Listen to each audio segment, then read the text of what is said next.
So guys, I guess we're back live on the Max TV. I had an internet issue.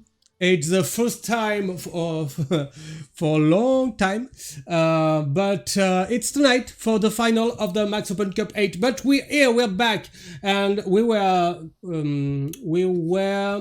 talking about the lineup of Nalguidan, and I was about to say that is the only player bringing Paladin here.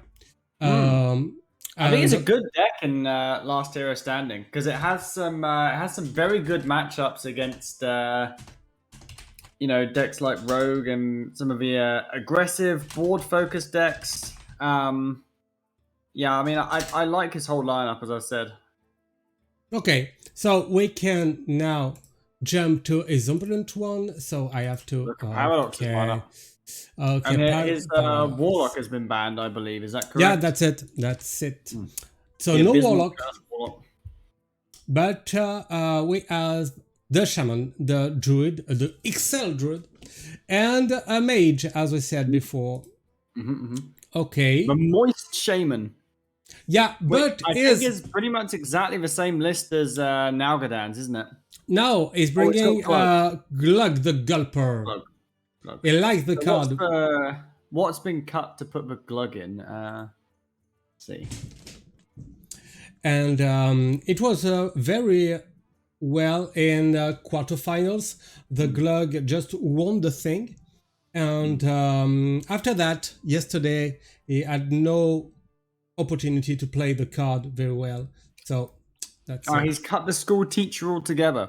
So no school teachers for Paradox and a Glug. I know he loves this card. And I think, to be honest, like the card kind of reminds me of Paradox. It's just something about it. I don't know. No, we'll see if it's relevant tonight. So we have the Celestial Druid with 40 cards. And what do you think of this list involving the what is his name? The new card, the Prince Renathal. Prince Reno. And my goodness, there are some cards. This is an absolute pile of cards, this deck. Look at this. 2 Spammy Arcanists, 2 Park Panthers. There's even a Kolak in there. Did you notice the Kolak? No, I didn't know. 7 mana, 6/5, dude. Got a Neptulon, got 2 Knolls. This is it's a nice greedy deck here. Yeah, why not? Okay, the collect. It's the first time I see the card in the list. Why not? We're back. It's a bad card, that's why. Effectively. Okay, and then the big spell mage, maybe the same. No, not this. Yeah, the same version. He has the Mordresh. It's got a Mordresh in there. Yep. Okay, so I guess we can tell the players that we can go. We can go. So I have to add them on cam again because now we are back. Okay, so Paradox is here. It's okay. You can start. Good luck. You're so good at this, Max. All of the organizing and streaming and having lots of cameras and stuff. Man, I don't think I'll be able to do it. Thank you. Thank you. I have to be somewhere good because I'm not that good on Hearthstone. So. Well, everybody has strengths and weaknesses. The friend list is kind of weird because I have 2 Paraducks. Okay, why not? Oh, there's a French Paradox, isn't there? But this is we're watching Paraducks tonight. No. I said it's twice the same. It's Paradox 2374 twice. I don't know why. But why not? Okay, recently chatted. Tell me when to go. Okay. So I guess they will start in a few seconds. Right now, okay. If they have my message, I'm not sure they have it because I see them on cam and they're not about to start anything, so I am giving them the go on Discord as well. So, where are you? Where are you, Nalguidan? It's okay. You can start. Start. And Paraducks, yeah, start. You can start. Paraducks. Paraducks, like the ducks. Okay, guys, go, go, go. We're waiting for you. So I'm not sure that the players can see me on Hearthstone. Vamos, the Nalgi said NKO Oh, I've Bolson. started. I'm getting into the game now. I can see what's going on. Okay, so okay, I only can okay. Spectate this one. Hearthstone is not telling me that the Okay, we've got a casino match going on here. It's a mage mirror.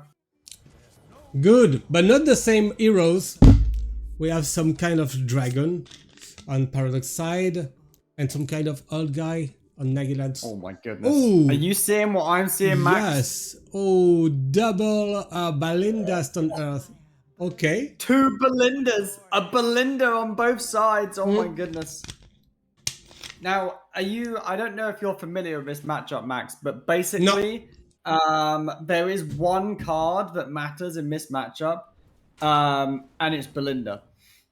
Okay, so there's another card which also matters, and that's the hero card, but Belinda is by far the most important card. So with both players having this, they're gonna feel they're in a good spot, both of them, right?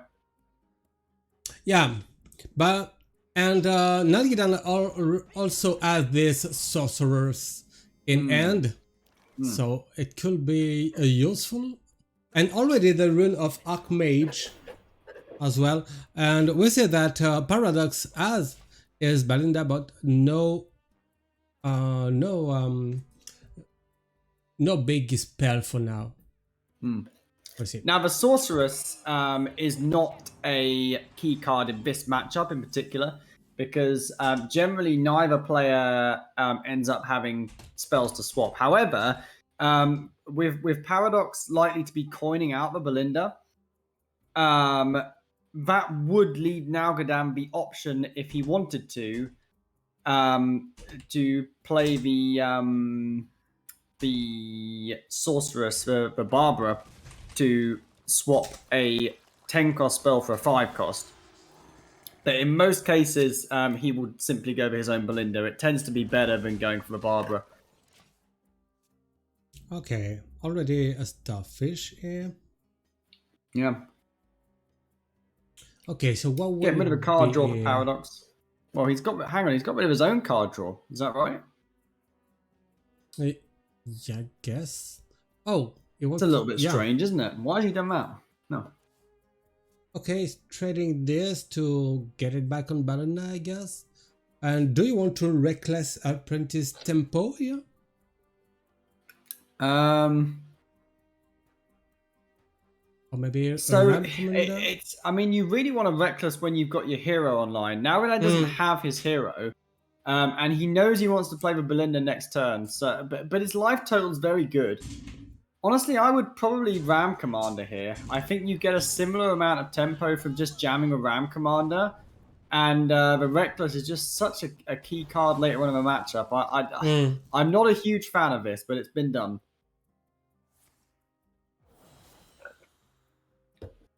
Right, the first Belinda hits the board. That's it. A 9 and a 10. Now, this is going to be a key moment in the matchup. Does Nalguidan go for his own Belinda, or does he go for the Barbara? What do you think, Max? What's he going to go for?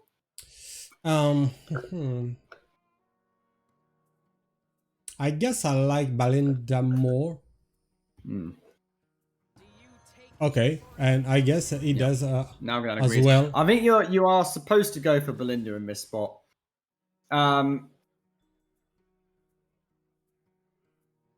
My hand size is big. I mean, this is why you had to dump something last turn, either the Apprentice or the Commander the rushes, right, to be able to. Well, I guess actually he's still got 2 slots in the hand, so.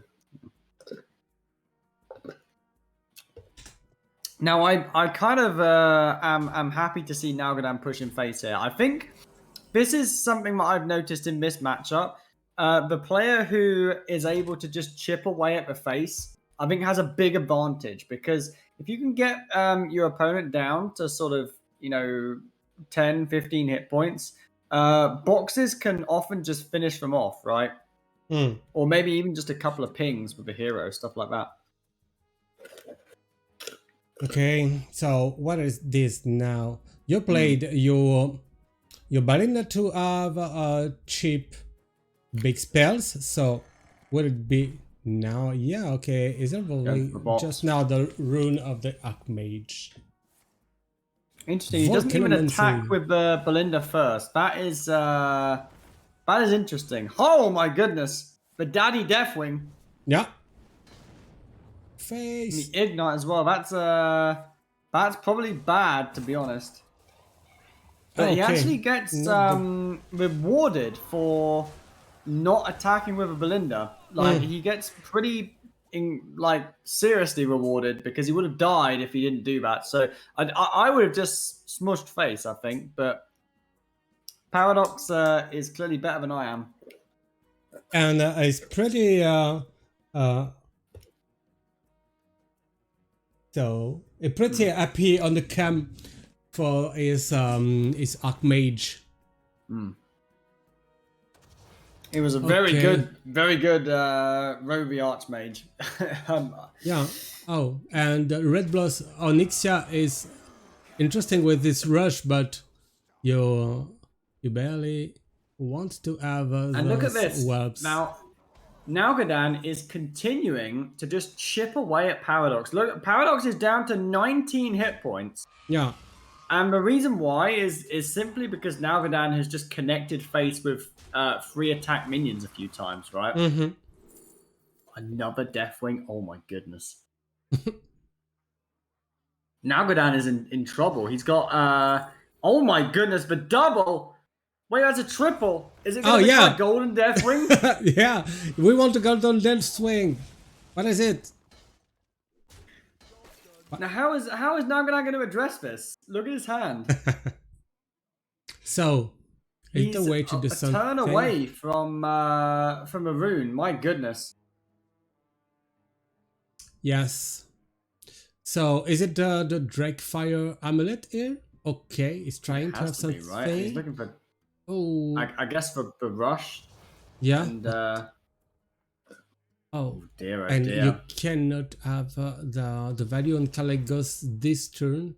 I mean, you gotta take down one of the Daddy Deathwings, but this is not a spot that Nalguidan wants to be in. He's about to take. I mean, we talked about chip damage. He's about to take 24 on the backswing here. Okay, we have this taunt. Yeah. So what will it be? You could moderate, but it's only 2. Oh no, I know you cannot now, because you have to then damage first.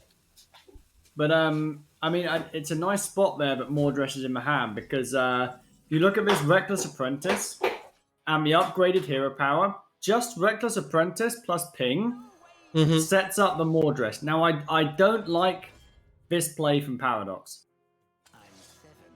I mean, I guess he's tunneling on. Did he go for minion or spell there? It's next spell. Yeah, I don't like this. I think what I would have done is I would have played the Reckless Apprentice, and I would have just smushed both of these Deathwings into the face, and I would have pinged. Because if you do that, then you put your opponent down to 10. Don't they just die to the Mordresh? Like, is there anything that would save them? I don't think so, right? Yeah. Like, Paradox is still in a winning spot. And, I mean, this line has its merits. So, don't get me wrong. The Blade Master is making Nalguidan not want to play the rune. Do you think indeed, Paradox has picked the spell, hasn't he? Yeah. Do you think that Nalguidan can be baited and think that's the minion instead of the spell? Well, that's a very good question. Thank I you. think I think if you're in Paradox's position, there is simply no reason to choose minion there, right? Because the only way that you lose, I think, in this spot is to the Rogue of the Archmage. So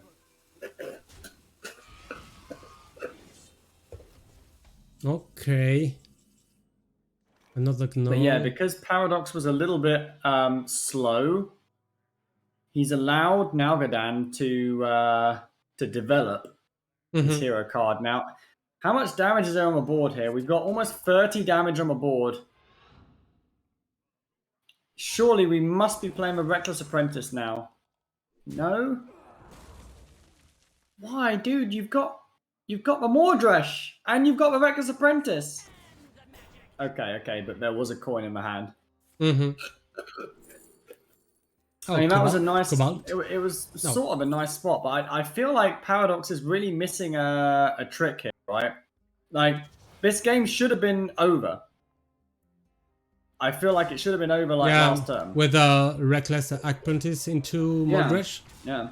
So okay, these Deathwings are at least hitting the face this turn, but you know, if the Reckless Apprentice had come down, it wouldn't like. There's literally, I don't think there's anything Nalguidan could have done. Does he have any more armor gain? He's already played both of his armor gain spell drawers, hasn't he? I think. Hmm. So I feel like Paradox had a checkmate set up here, but it doesn't really matter because, like, I mean, but the Deathwings are just they're just putting in work, you know. Is there a Reckless Apprentice in this hand? I don't think there is there? I think it was played earlier from Nalguidan. No, no Reckless. No. Do you think that he could play this barbaric sorcerers? Maybe kill this Maybog Dancer and then barbaric sorcerers to play the rune of Archmage? But you know that the Okeni is a spell, so you have to play another spell, but no spell. Okay. No, he's out of here. So it's 1-0 for Paraducks. Yep. Not, I mean, I must say, I don't think I agree with all of his lines there, but he did the important things right. He coined out his Belinda, and he discovered 3 Deathwings. Yeah. And when you do that, you normally win the game.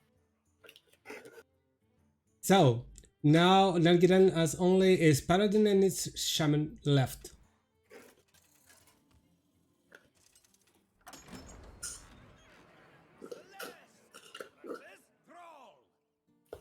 Okay, and is bringing the shaman. The possibilities are endless. Oh, the Melbog Dancer in starting end. Do you keep only this one? Okay. Well, Paradox thinks so.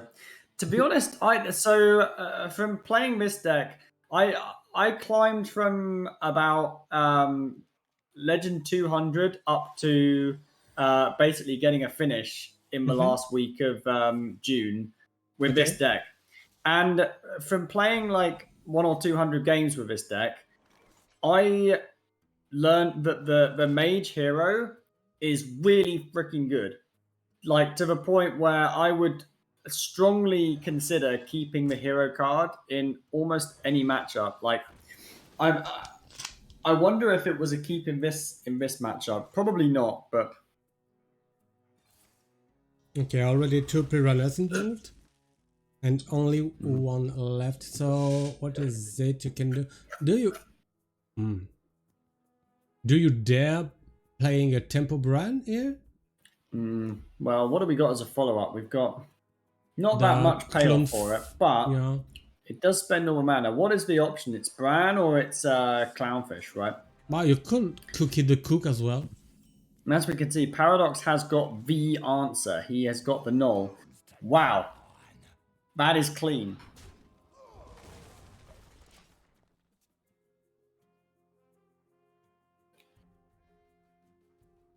Nalguidan is sad. He's 0-1 down in the series. And his Bran just got nulled. Okay, so you have the clownfish now. Okay. And now I'm setting up. I mean, he can go for the. He can go to set up some Murloc synergies if he wants here, right? With the Jawlock Ravager. I think that has to be the play. It's also on his mind that Paradox has a coin and a big spell, so he's going to be afraid of potentially Barbara coming down next turn. But there's not much he can do about it. He has 6 mana worth of spells. He can't dump all of those spells, right? So he's kind of resigned to his fate of probably losing the game versus Barbara. Okay, he preferred to play the Amalgam of the Deep on this second Murloc from Clownfish instead of the second Clownfish itself. Okay, Frostbite, not bad. Now that is a very, very annoying Frostbite for Paradox. I mean, well, Nalguidan thinks he's done an annoying Frostbite for Paradox because this, from Nalguidan's perspective, this is the turn where Paradox wants to be coining a threat. He wants to be coining a Belinda, or he wants to be coining a Barbara. But as we can see, Paradox does not have those cards. So Paradox is not going to feel too bad about that Frostbite there. And if you're just here on the chat, guys, it's the third place match between Nalguidan and Paraducks. It's 1-0 for Paraducks in this Max Open Cup 8 third place match. And then we'll have the final involving XiaoT and BruTo. I gotta say, I'm not a fan of this play from Paradox again. So I think what I would have done here, look, he's top decked his hero card, right? That is his win condition in this hand. What I would have done here is I would have played the Mailbox Dancer and the Snow Flurry, and I would have just dumped a coin, right? Because what you then do, if you do that, is you end up with a coin that costs 0 and your Dawn Grasp and a 0 mana hero power. So you can then coin out the Dawn Grasp next turn, and you can get a value ping with the hero power. And I think then you're in a really strong position as Paradox. But with the line that he's taken, I really feel like his hand is not doing very much. He's gonna have to take an incredibly passive play next turn. So I'm not a huge fan of this line. Understand. Let's see how it plays out. He asked to draw something relevant. Okay, maybe it's not that bad. Okay, and we have now the White Pearl Cavern played by Nalguidan. As you said, this Modrish will till in end for forever. Yeah, well, until we get a. I mean, it can be a very good card in this match to get the multi-pinger. Yeah. And again, I mean, this is. I feel like Paradox is really getting away with murder here, but Nalguidan is making tempo plays because look at what Paradox did this turn. He basically dealt 3 damage to the board. Yeah.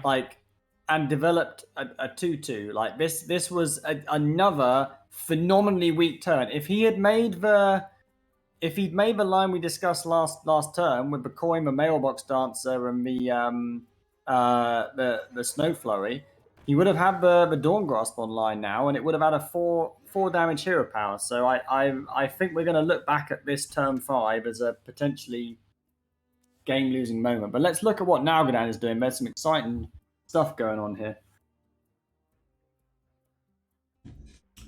Okay. Is it now that you're playing your Firemancer? You're waiting for the You've got to be mindful of spammy Arcanists. That's how you lose this game as Nalguidan. So I think what Nalguidan wants to be doing is playing 3 health minions and not 2 health ones. Okay. So for me, the Flurgle I think is fine. And the Amalgam's also fine.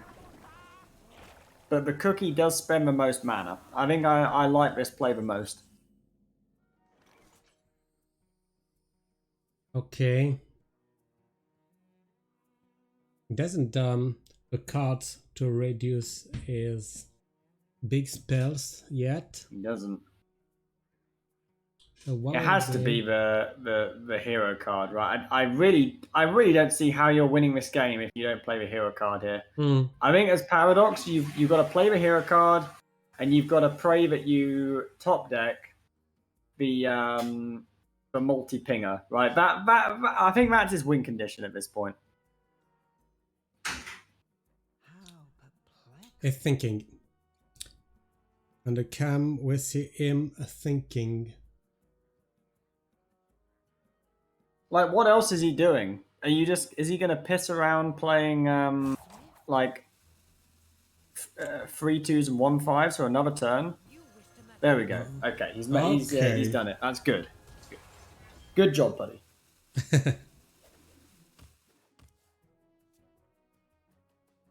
So now we already have 10, 15, and then what? Because there's a Brucan in the hand, and Nalguidan has 8 mana, and he's already well invested onto the board. Yeah, I like it very much. Very much. Has to be the hero card here, surely. Yeah, you can. The other option is you could go Mutinous, I guess. I think is there an Akani in the hand? See, no, there's not.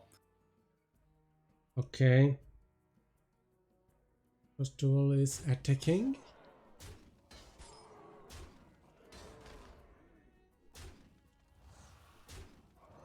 There we go. That's it. Broken of the elements. Yeah. So really nice. So maybe the 6 phase and I love turns tooth like fist. this where we'll go for taunts, I guess. Yeah, turns like this where you get you know, where you're already winning in, you know, in one dimension of the game, in this case being the board, and Nalguidan just suddenly adds to like another dimension, right? The, you know, the value element, the hero power. And Paradox trading, desperately looking for his mass pinger, but he does not pick it up. Now, yeah, it might be over, so he can ping the 3-2. Okay, he doesn't. No, he's not taking it. He feels like he's in such a terrible spot, but he can't go for it. Okay, and he's probably right. I guess it's he probably does have to do this. Yeah, it's spells. Sorry. Okay. Now, is there lethal from Nalguidan? He has 19 power on board. He only needs to deal 3 damage. And it cannot kill. He can't, can he? Kill any of his minion to play something more. Okay, and this is 2-3. Okay. So he actually does not have lethal, does he? He's just 3 damage off. A Barbara picked up. Okay, maybe. But no big spells. Yeah, still. no big spell, and you cannot play both Balinda and Sorceress. Okay, so what would it be here? He's thinking of trading this Okani. Okay, incoming, and so he has room on board. Oh no. Yeah, okay. Just get him in the face. Put him on 3 hit points. Face is a place. Yeah, there we go. Yeah, I like this. I feel like you're never gonna need the cavern in this matchup, so I think just using it to proc the counter spell is perfect here. Yeah, now Paradox has got to go for this. There is one card, and one card only, that gets Paradox back in this game. That is the mass pinger. Not this one. Not this one. No. Not this one. That's the one. Reckless Apprentice. Okay, so we'll see. The only card left on the you want to play board. the Spammy Arcanist? What? No. The only card left on the board if you Reckless Apprentice is 3/3. Okay, he is going to go for it. Yeah, fine. Okay. Thank goodness. I was thinking of the Spammy Arcanist with a better but it works too and makes you more rich, more relevant.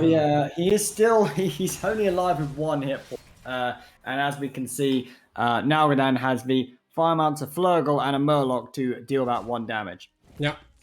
So it's 1-1, and we won't see any mage left. 1-1. Okay, so it can counter it with the shaman into a mirror, or having his own druid. I guess it's the XL version of the celestial druid. I think the shaman is slightly favored against druid, so I would expect Paradox to go for the mirror here. Let's see.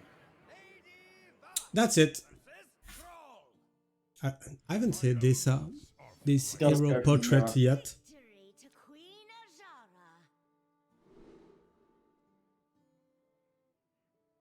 Okay, so we'll keep the Glug the Gulper. No, nothing. Do you want your clownfish? That's it? Relationship with Glug ended. I mean, it's a bad card in this matchup. Surely it's a bad card in this matchup because it just gets frozen. And it had the cavern with the coin. Yeah, it's a popping start for Paradox. He's got the cavern, he's got the piranhas. Okay.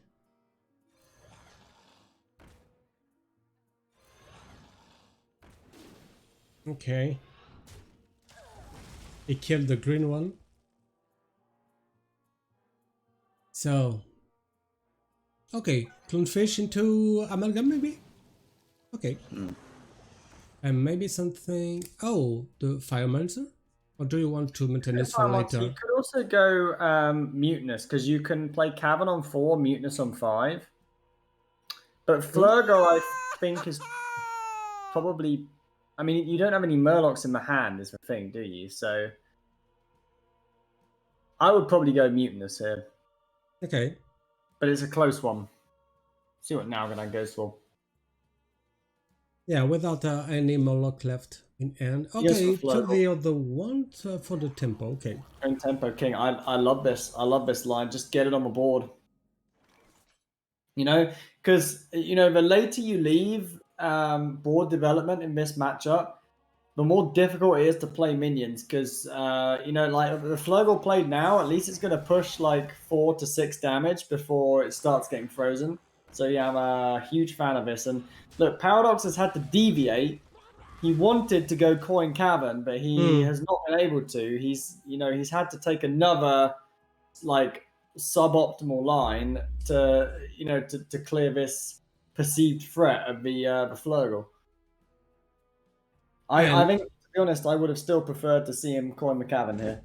Yeah, I assume, and maybe that in the this matchup, this mirror, the Smothering Starfish will be the key card to keep your board from freeze. Yes. And it face. We'll see. Yes. I agree. But you have to not fill your board. You have to let a slot left. So you can and look at this again. Nalguidan asserting dominance. Pushing face, no trades. Yeah. Huge fan of these plays from Nalguidan. As previously. Okay, so White Pook Sharon. Okay. Maybe there was a line with Frostbite, Windchill first, of course. But I like the cavern here. Would have been better, I guess, in the previous round, but why not? We got Nalguidan's play, I think, looks fairly straightforward because you just spend 5 mana, right? Yeah. No. The only thing he's unhappy about is the overload on this. He's now unable to play the Frost Elemental on turn, but let's face it, you don't really want to, right? Like, you're the one ahead on board, so I think that I think passing up on the Frost Elemental is completely fine. Okay. And then the Frostbite into 3. And nothing more. Okay, only a totem. Okay. Very, very, very slow turn, isn't it? Yeah. And another slow turn. I feel like, so what Paradox is going for here is he's saying, come on, load up your board, and then I will freeze it and freeze it again, and we'll try and kill you like that. So does Nalguidan fall for the bait? He'll be well aware that Paradox is trying to set this up. He's already got another token coming off of this cavern. Mm-hmm. So what is he going to do this turn? I wonder. Don't you want to use this Wind Chill, even if it's 3 mana, on the 3/4, and you draw 1? Don't you like it? I don't actually. So I feel like as Nalguidan, the way that you lose this matchup is you get chain frozen. Yeah. Now, personally, I think using the Wind Chill is a mistake here. I think that what you want to do is you want to use the Wind Chill on the first Snowfall Guardian, the first Frost Nova. Okay, understand. I think I would probably have gone for the schooling, and I probably would have tried to like rush down this 3/4, I think. Okay. Because you can just play like you can play all the piranhas to kill the 3/4. I don't know if that's like a weak. It might just be too weak a play, but and there we go. First Snowfall comes down. So both players have 2 Snowfalls, but Nalguidan has less board space. So I think what's going to happen here is it's going to come down to whether Paradox can top deck a 3rd Snowfall. If he can, I think Paradox is probably going to win the game. Okay, so when Nalguidan freeze back, sorry. I mean, yeah, what Nalguidan does have is he has a health. So Nalguidan could very, he could very well just not freeze this turn. But what do you do instead of freeze? You have not that much space on board. You have 2 spaces, don't you? No, you cannot run into what is it? Oh no, yes, there's no clonefish. Sorry. Okay, now could have Golok, but okay. He goes for the freeze. Okay, another cavern, and then Mako. Yeah, he has to go for it, right? The Cavern Macaw. You could also go for Blade Master Macaw. So what if you go Blade Master for a minion here after the Macaw? Is that not the better play? I guess. Okay, so I guess the other thing that Paradox is aware of is that you've got the piranhas in hand, and he's also aware that if he plays the Blade Master, then it shuts off Macaw as a top deck. So I think the line he's taken here is correct. Okay, and on the chat they say they want to see Glugs. Yeah, I want to see Glugs too, Max. But you don't have enough space on your own board. And there we go. You remember what we were saying, Max? Yeah. Remember we said on turn 6 that if Paradox was going to win this game, he would need to top deck a Snowfall Guardian or a Macaw before before turn 8. And look what he's done. On turn 8, he has top decked a Snowfall Guardian. Yeah. I think that's going to end the game, Max. We'll see. And the both board will be full because we have the cavern involving another staggered. Thank you, Alban Lady, for the gift. One more time. Thanks. Come on, schooling Snowfall Guardian, easy turn.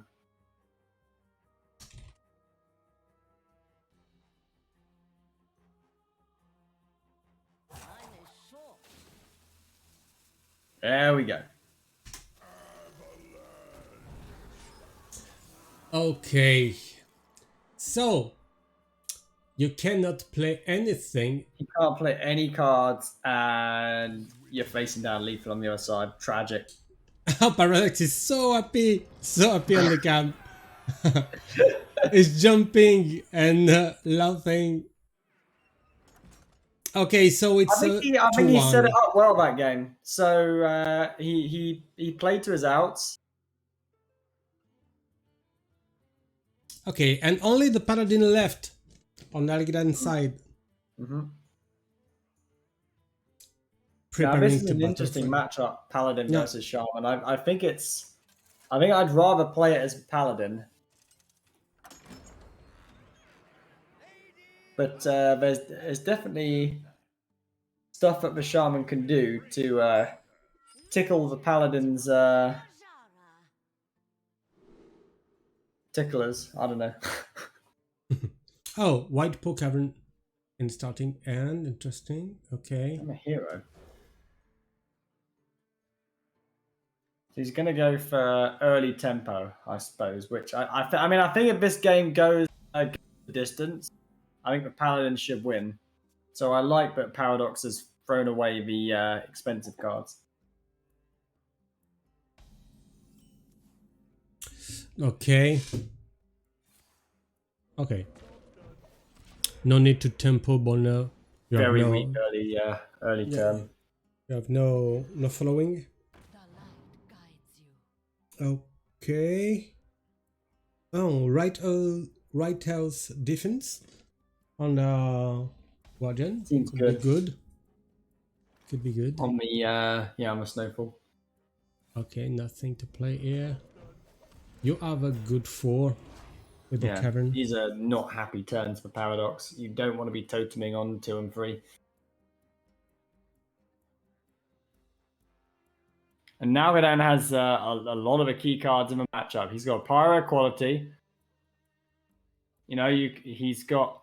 You could even just coin out the Cariel. Cariel is so good against totems most of the time, apart from this combination, right? Because you can trade and retain the Divine Shield against 0 attack minions, but not against the buff Taunt Totem. Okay. So I cannot really use this Myrmidon. So clean. No. And it won't be frozen thanks to the Divine Shield. He's just now going to taking extra care to get the board down, playing around the Snowfall Guardians. And we have Wire on the chat. Hi, Wire. And Alban Lady just giving a new sub to Pocket Train. Oh, a sub to the Masters Tour champion? Yeah, and it was a random, she said. Yeah, right. Favoritism. Okay. Yeah, the Bannerman seems good here. What do you think? Seems like the best option, doesn't it? No. Do you want to trade? Or you go face like an enemy? You do want to trade. So as for Paladin, you are the control deck. If the game goes long enough, you usually end up winning. The things that can throw a spanner in the works are if Mutinous lands on your Mr. Smite, that can be a problem. generally the Paladin can normally squeeze out the long game. But now this Righteous Defense, that is interesting. I mean, I guess he's just spending his mana, right? But Yeah, you said he has to. yeah. Okay. Not a bad draw here. And as usual, as yesterday, we see this Bloodlust that will never be played. Well, yeah, pretty much. It's not really the. I mean, if you can play Bloodlust in this matchup, then you normally end up winning, but it's difficult, especially, Nalguidan is never going to let a big board sit. Even the city tax is just clean, right? You take almost all of the pressure off the board, and it's a difficult card to make use of, so I like that he's gone for that there.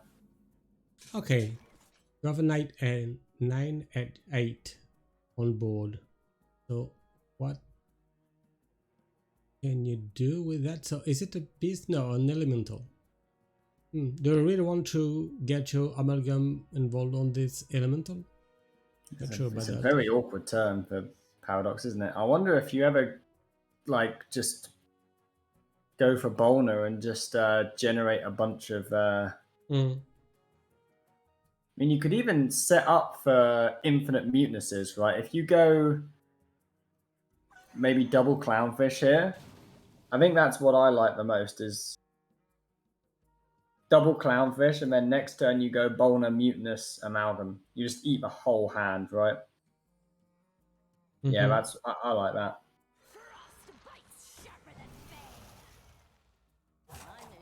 Okay. Only freezing, maybe? I guess maybe it work. I think it works out better if. Yeah, Bolner Mutinous Clownfish next turn. That works out better, doesn't it? Yeah, he set it up. I like this. I like this. Okay. Let's see how Nalguidan responds, because he has actually got that Mr. Smite. As it stands right now, there are 3 minions in the hand, and one of them is Mr. Smite. So once the Shaman eats Mr. Smite, the matchup feels very, very different, because all of a sudden the Shaman has the option to grind out the Paladin, right? And I've seen it happen. Normally it comes down to who gets the hero card earlier at that point. Okay. Oh, wow. I didn't see that coming. Yep. Well, here we go. Yeah. Here we go. So it's now thinking about it. Not sure. We can see him on cam. Wait, he's actually is thinking about it. Okay, fine. Okay. I mean, I guess this was a scary minion of 14 attack, wasn't it? Yeah. So fair enough. But no, but you could have frozen him. But why not? Okay. Okay. Get rid of it. Okay, so it doesn't want to get this Mutinous played now, because he must think that Mr. Smite is not in his opponent's end right now. Yeah, he wants to wait a little more. Well, he wants to wait so he can eat 3 minions rather than 1. He'll do it now. Now that there's no threat, Paradox will smell that there are some important minions in the hand. He'll smell maybe some Pyros, maybe Mr. Smite. With 6 cards in the hand, it's very unlikely for your opponent to just pass, right? It has to be cards that don't draw. No, Paradox. No, this is the turn where you want to do it. You want to pull the trigger. 3 minions. You can eat 4 minions if you want. You're seriously going to wait another turn? Doesn't seem to... Oh. Here we go. He goes for it. There we go. Come on. He set it up. I mean, I thought he was actually gonna get nervous and pass it up there. But yeah. 2. It's a miss for now. 3. Oh, you hate to see this 4, is now gonna. Yeah. There we go. There we go. And just two equalities left in my hand. Wow. Look at how quickly the game has turned around. Oh. Okay. Tragic. So, what can this battle record do? Oh, the consecration. Oh, consecration! Oh my goodness. It's not over yet. But can we just appreciate the difference in hand size here? Yeah. Goodness gracious me. One card for Nalguidan. And Yeah. no Mr. Smite win condition either. Okay, you can do like this. Yeah, why not cavern? And do you play the Soffinley? No. No. Okay. You want to keep the bloodlust in end maybe because you can have. So I think the key minions. card in this hand is the Jawlock Ravager, right? Like, because that's giving you gas.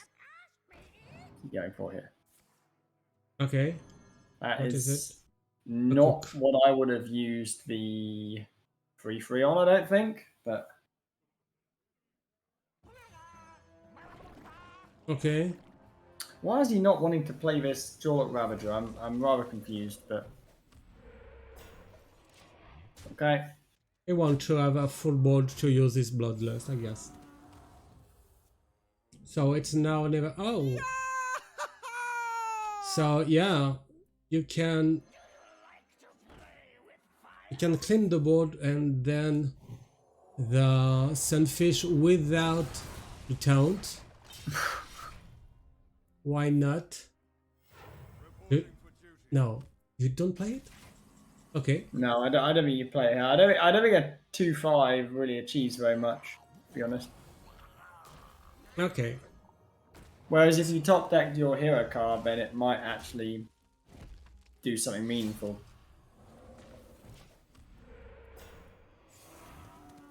Okay. Another minion. It's not So looking great, is it? say it's 9 and 12. It's 21. Okay. So now it's not. It's not lethal anymore. But I guess we'll have Paraducks third top 3 in this Max Open Cup 8. I think so. I don't know how Nalguidan can deal with this. It's going to have to be quite the sensational sequence of top decks, isn't it? Yeah. Oh, the Glug! Glug! We want to see him! down? We want to see Glug! Please, Paraducks! Yes, do it! Ah! Yeah!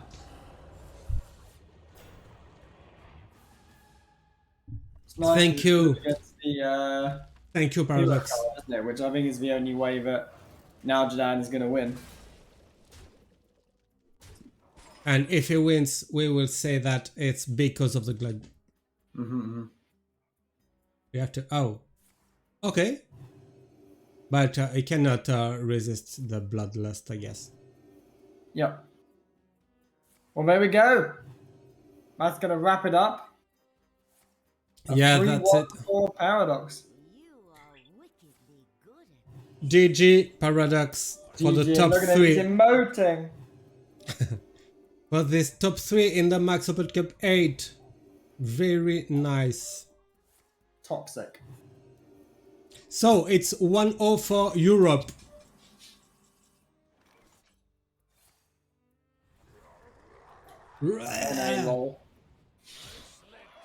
Okay, but maybe it's this bloodlust is a win more card. I think so. I mean, it's. I think it's nice to have it in the deck. I think it works as a one-off, right? Okay, so here we are. Okay. Yeah. GG. Get him in here. Okay, for a little interview. On this. You can't do can't this. do it at all, man. No. Interview. That's for Nalguidan. Thanks for the games. Okay. Okay, we'll have Paradox, and I guess we'll have Nalguidan as well. It's already here. For us, Nalguidan, okay, added, and Paradox added as well. Okay, adding them. And we have Nalguidan. Do you hear us? Hello. Yes. Oh, what's up, boys? Hey. And Hey. Paradox, are you here? Yeah, can you hear me? Yeah, We can hear you, buddy. perfectly. Congratulations on the big win. Yeah, GG for this Thank you win. very much. And you were very happy winning the Mirror Shaman. It was nice to see. Yeah. Commiserations to you, Nalguidan. I'll be honest, like I was like trying to do the math on this series the entire morning. Like it was so hard. Like I took yesterday's off so hard. I'm so happy to have won. Like we mathed it out ahead of time, me and Otsuna, to where if I'm able to beat the mage, I'm super favored in the series. That's why when you saw that I had Belinda in my opening hand in game 1, I'm like, oh my god, I actually have a chance of winning the game. And then I just Belinda on 6 and I get 2 Deathlinks and it's just done. Yes. Yeah. But yeah, I messed up a bit as well. Like, I'm not sure if I was that favored because my pala was like worthless, I think. So I was kind of playing with 2 decks, but yeah, like in the mirror, you had Belinda first, but I also messed up keeping the coin in hand instead of activating Okani right away. Like I wasn't really thinking about it, so I should keep it. And then yeah, and the Shaman Mirror, I also made a play that I was kind of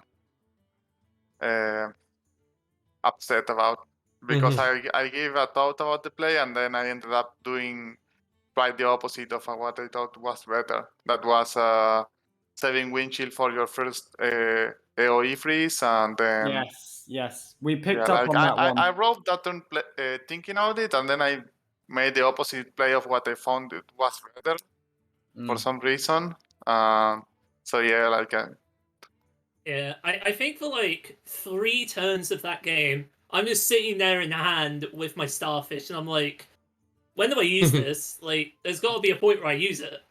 And then I see that I've got like Snowfall, Macaw, and Wildpool Caverns, so I'm like, okay, maybe I can just get you through just like board freeze into like lethal over 1 turn. Or like, if that fails, then just like board freeze, then unfreeze my stuff if you go to Snowfall me, and then just clear all your board.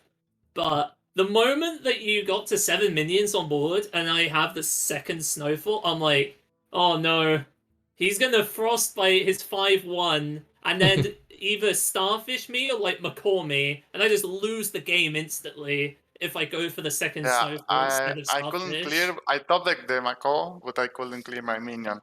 I'm not sure if I had the possibility to keep board space because I was keeping it. I don't think I could keep one more slot and pass another full turn. But yeah, I like on the turn I play the first wind chill. I shouldn't do that. I was also thinking of just taking the 15 damage instead of doing the first freeze, but I'm not sure. Yeah, I think you're right now, Dan. I think that the saving the wind chill to use on the first snowfall, I think that would have been the big decision point. And I think yeah, because also I could kill a totem and then I could trade. I had only 2 mana left from 2 piranhas, but I could kill the totem and then hit the 3/4 and maybe trade it as well. So yeah. I wanted to pick up on some of Paradox's plays with the mage because I wasn't entirely convinced by some of the lines. So in the first game, Paradox, do you remember when you had you have a Deathwing on the board?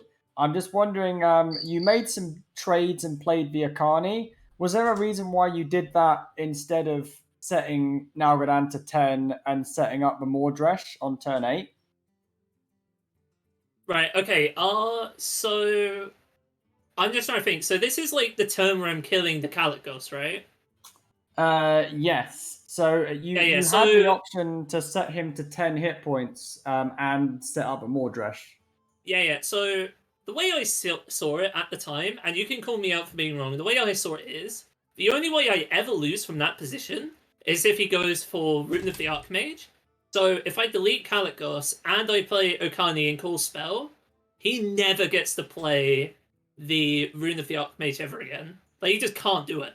The only way he can get a spell played at that point in the game, now that both of his Belinda spells are gone, is by playing Mailbot Stancer. And if he plays Mailbot Stancer, then he can't play Rune of the Archmage, and then I just kill him anyway. Like, I just do what you do, just one turn later. This way I just secure that I just always win, rather than just, set him to 10, and then maybe get there. Because, like, what happens, right, if, like, Callie is on the board, and then he, like, runes me for 0, freezes all my stuff, and then plays Evoker and gets 10 armor. Like, suddenly I'm in such a bad position. Did he have an Evoker left? I thought he'd used 2, or... I can't remember. I know he had at least 1 left, for sure. But anyway, the point is, right, like, why take an unnecessary risk when I'm that far ahead and I just kill him anyway? That's my opinion on the matter. I think both lines won. I'll agree with that. Yeah, Belinda on 5 in the mirror is disgusting. Yeah. There was one more line I wanted to pick up on, which was, and I think this might have been, I don't think it would have made a difference to the outcome of the game, but for me it looked like it was potentially a throw at the time. So you have the option to coin out a hero card, Mage versus Shaman, on turn 6. But in order to do it, you had to set up, so you had to use a Frostbite coin and then play a Mailbox Dancer and just land a 2/3. And it's set up Coin Hero with a free ping on 6. I was just wondering whether that was a play you considered, or because I think that was not a play I considered. No. Yeah. In hindsight, that is a play that they probably should have considered, considering that I'm sure you picked up on it, right? I was just fishing super hard for either Spammy Arcanist or the 3/5 Atlas Apprentice. Like, that was my entire plan, like, once I fell behind on board, so... Yeah. I think the idea of, like, going for Hero on 6 was absolutely valid. I just missed it. And in hindsight, that is a play I would have made, for sure. But I think you made up for that with your Shaman gameplay, so well played, buddy. And congrats on the 3rd place. Thank you, man. It was definitely the deck I practiced the most, like, throughout the last, like... Well, throughout the last 24 hours, I just played nothing but Mage. Just nothing but Mage. Because I was, like, 100% sure that Nalguidan was going to ban Warlock. Like, even at, like, midday, I knew that was going to happen. So it's just like, what do I ban? Do I ban Rogue or Mage? I was not favored against your lineup. I was feeling pretty bad against our matchup. Does that said... Because I was forced to ban Warlock, and then I also wanted to ban Shaman. Nah, you always ban Warlock against me. Every time. Yeah. Like, I was forced to ban it.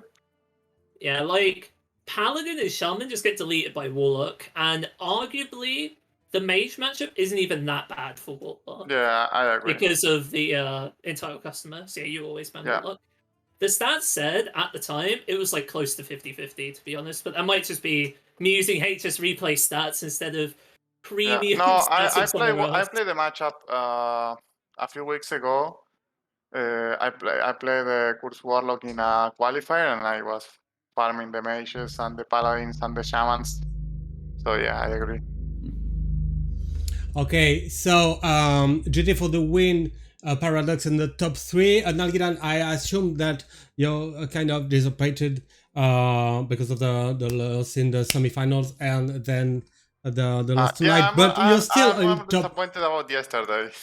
Okay, but you're still top 4. I was really favored, and I made a really big misplay game 1 and throughout the series. But yeah, I'm really happy to play in the tournament. Thank you, Max, for having me, and thank you for doing this for all of us. Thank you. And yeah. I completely echo what Nalguidan says. Thank you very much for the event, Max. Definitely did not expect to finish 3rd in this tournament, that's for bloody sure. I was expecting to go like 5-3 and then just not make it. 'Cause that is the story of my life. But That was what no, happened to me. that is what happened to you. And to be fair, I was rooting against you in order to make sure my tiebreakers were good enough at the end. So I always sorry, go 5-3, sorry about dude. that. Every about to say- tournament just 5-3. Yeah, at least you're always earning money though, right? But yeah, Yeah. man, what a stack top four! Like it's Yeah. me. It was a good top we got four. two like GM level players, and we got BruTo. Like this And final's then gonna we be got, sick, and then we man. got you, Paradox. And then we got me. Who's Paraducks, man? No one remembers Paraducks. He didn't even get invited to the Max League. Like what? What a loser! And if it's a pity because if BruTo didn't win yesterday, you could have been in the Max League, but he won, and so he gets the slot. That's it. But okay, that's it. Well, you better invite me to the next one, Max. That's all I'm saying. Yeah, and you know that I have to have a very sharp criteria to invite the players for the Max League. I have to check the Donkey site to get the win rates, take only the IO win rates, and on the ladder finishers, and that's it. So you're just telling me I suck. Good, You're just telling me I suck, basically. No, Paradox has got a very good no. Masters Tour win rate. Yeah, It's actually painful. I think his Masters Tour win rate's higher than mine. okay, I know, guys. man. Maybe after the last two MTs that might change, but yeah, the finals definitely rooting for BruTo because XiaoT is the biggest high roller I've seen in a while. And I want him to lose after those jackpots yesterday. No way am I rooting for him. I'm Chinese rooting for way. XiaoT, man. I want XiaoT to take it home. Okay, but we'll see in a few seconds, and thank you for your kindness, both of you, and see you for the next Max Open Cup. And I'll be very glad, Nalguidan, if you make it to get in Paris at the end of October for the Max LAN 4. So think about it, Max LAN 4 in Paris on 29th. I don't know how to say it. Oh, really? Of October. End of October, right? Yeah. It will be really interesting because I'm studying architecture, and I'm coursing history right now, and we are seeing a lot of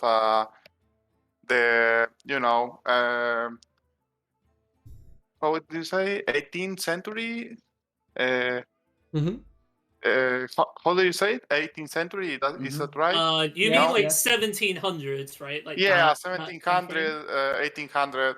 And Paris, France is like a really huge in that time, so it will be awesome. It will be very nice. You know the Max Team offline events. You want to see the Max Team online events. You do that. Yeah. Okay, thank you, and we are about to start the next BO. Big match. Yeah. Okay, good luck. I'll be Casting, and watching good luck to the Twitch, players if they are seeing this. Okay, thank you guys. Thank And you. Bye. Right, see let's you get on with the later, next match, Max. The final. Yeah. The final coming up. That's it. We are going now there. Okay, so Meati is here with us. We are back on cam. And now we'll have the final with XiaoT from China on the left versus BruTo from Spain on the right. Oh, when I said it, it's not the right side because of the camera.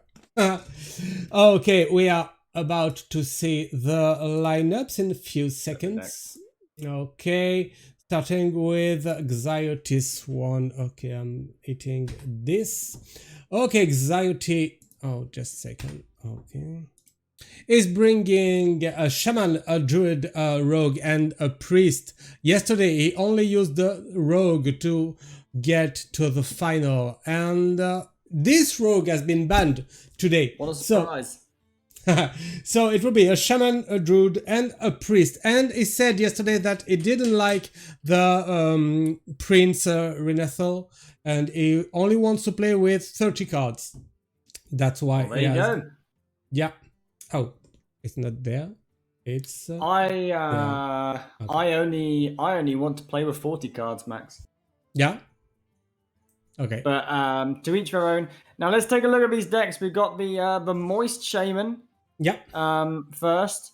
Now this list has only got one Command of Neptulon, That's and it. it has 2 school teachers. Yes. Yes. I like it more to have 2 school teachers. I agree, Max. I think it's an exciting card, so I'm glad that there's 2 of those. Mm. Otherwise, it's the same as the Shaman list we've already seen. Then we've got the Celestial Druid. This is a vicious deck. And I think it's a very good choice in Last Hero Standing. 30 card Alignment Druid is an incredibly polarizing deck. Very, very powerful into certain decks and miserable into others.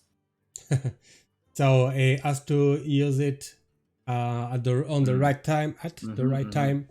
But it will. It's a very.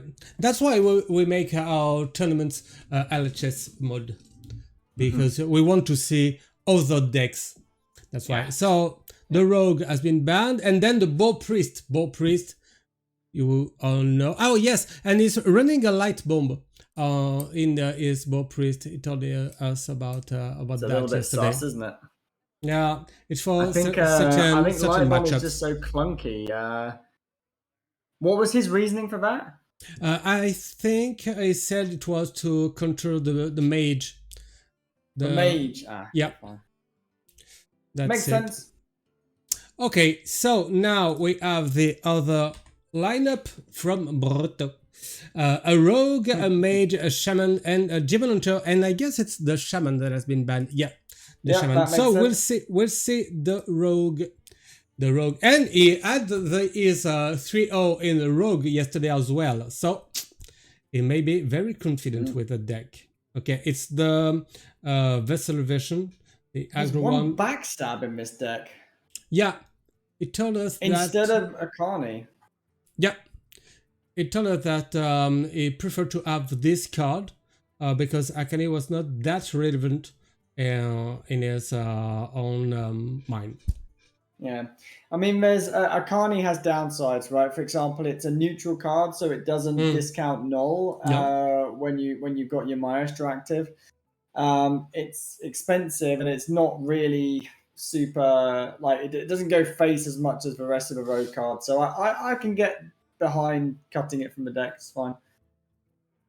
Okay, then the big spell mage with Modresh. Modresh. Same lineup as what we've already seen, isn't it? Or same build, I think. Oh, he has the Pelican Diver instead of the the Murloc. Instead of the Nulls. Yeah. I think the Pelican Diver is my tech of choice. I think it's very good in this list. Okay, and then the Shaman has been banned. So the Fell Demon Hunter with Jace, but without the other 7 mana card. I don't remember the name. And it doesn't run the Need for Greed as well. He's not. What's he got instead of the Need for Greed? He's got... Is it a Bone Glaive? He does have a Bone Glaive, yeah, and an Akani. Okay. Cool. Okay. Yeah, I think it's going to be interesting. Let's see who can take it home.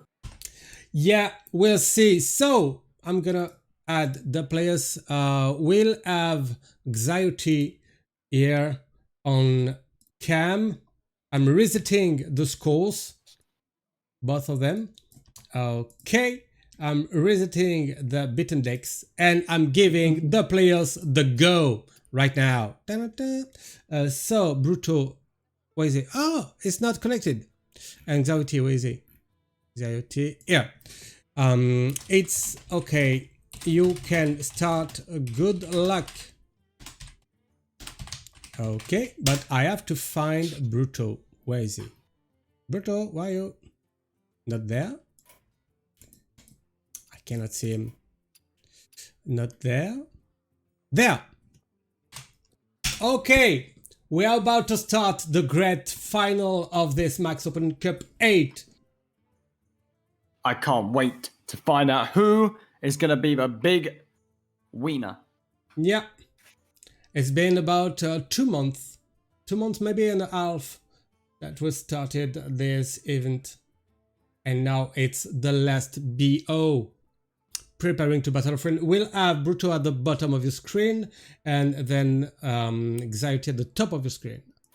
Because we cannot have them both at the bottom of the screen. Right, and we're into the game. Yeah.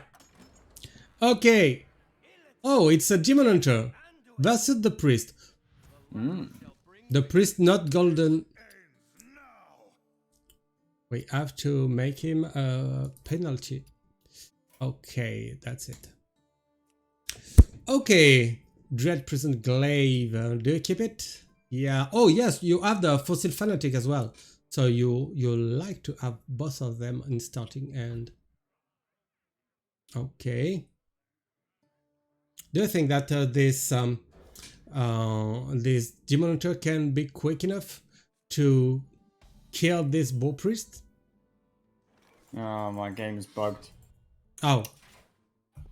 Okay. Might have to restart it. No problem. Do you want me to share my screen? If you can, that'd be great. Okay. Sorry about that. Okay, just a second. Okay, here. Share my screen. Not this one. But yes, it would be this one. Like Thank you, Matt. this. Like this. Perfect.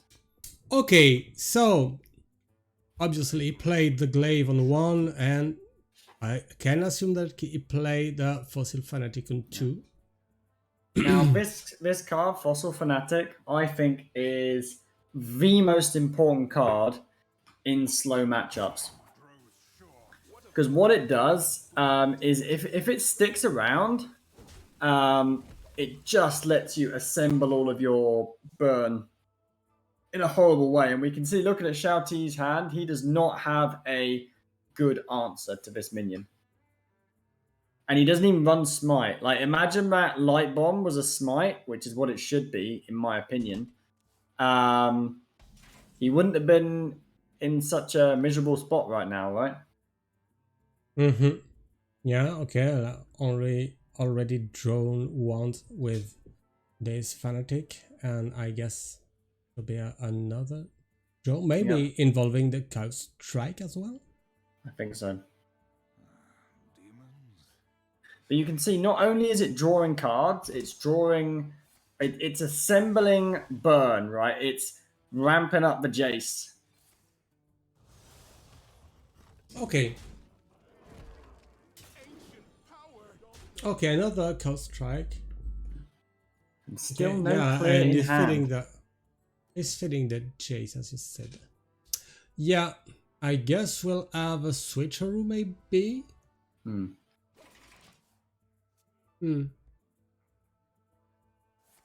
Yeah, that's beat, it. Okay. Oh, you have the Pyromancer, only one health. It's not that dear. great. Not that great. It only works with Shadow Devil now. So yeah, we have the option to Pyro now, but the Akani coming down is going to be highly unpleasant. That is not what XiaoT wanted to see. Do you take the minion here? Yes, you always pick minion in this matchup, but BruTo's going to wait it out. He's going to make XiaoT sweat, make him try and second guess himself. But yeah, you pick minion 100% of the time this matchup. Because if you pick, I mean, they have so many 0 mana spells, right? Normally what happens is they end up just silencing it anyway. So you end up countering a spell anyway, the silence, right? Okay, so full end here for XiaoT. And doesn't know what the Akani is countering. And he has the cleric. Would he try to get the cleric involved here? Is thinking. I mean, he doesn't have Gift of Naru, does he? So you may have to. I mean, you surely have to clear the 2/2 now. I think if you don't clear the 2/2 now, it's going to be very difficult to to close out the game. I think. I guess you could also dump the Valish on the left, the 0 mana, the Wisp. Yeah. Yeah, the Tutu already made 6 damage and drew 3 Really hard cards. turn, isn't it? He does Okay, go for as the you Valish, said, the doesn't he? Valish is here. He's going for that. Yeah, I like getting the switcher online as well, but then still has not cleared this 2-2. This like I said, you get this 2-2 early, it really runs away with the game, and this game is demonstrating that so well. I don't know in any matchup if you kill the boar or if you let him live because you don't want to have him in the graveyard. Well, I mean, it's always going to die eventually. There are very, very few situations where the boar will not die. Like sometimes you can do it in like a priest mirror. If they, if they leave it on the board, you can like devour it and stuff like that. But very rare that happens. And look at this. Okay. This is what's this Fossil Fanatic has just sat on the board, and not only is it drawn cards, it's drawn the cards that BruTo wants, and now I think XiaoT's chance of winning is about 1% in this spot. He has got a cleric, he's got a pyro, but he's not got the gift, has he? Which is he can't cycle the cards. So what the hell do you do here? Oh, maybe you want to play your spells to have the Handmaiden. Yeah, you probably want to get that. This is probably a Handmaiden turn. I agree. He's just gonna use all the healing, get the Handmaiden down, probably dump a boar. Okay, yeah. For number 2. And then hope for the best.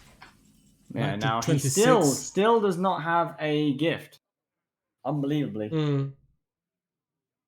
How many cards left in the deck? There's 13 left in the deck. So he's more than halfway through the deck and not drawn a gift. Okay, you can Spectral Side here for the Outcast. You can, but you've already got a lot of cards. I don't know if you really need 2 more. I feel like what BruTo has got to do now is one of 2 things. Either he sets up a hero card, or he starts playing all of these fell spells to get the Jace down and end the game on turn 6. I'm personally a fan of all of the fell spells. Okay.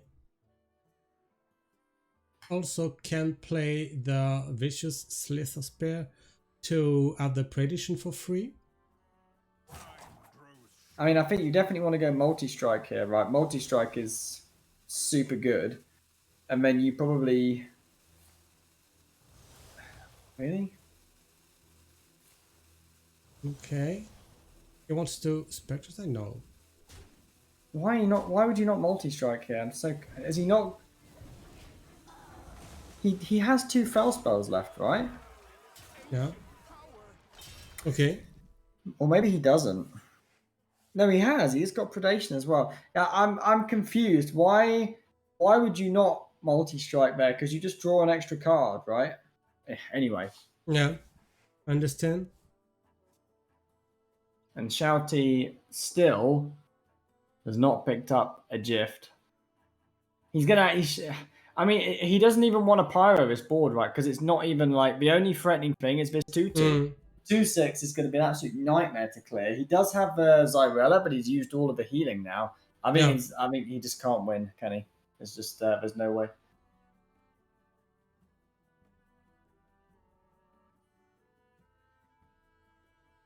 Yeah, I could coin into Flash Ale into Xyrella and clear even the Okani. You could.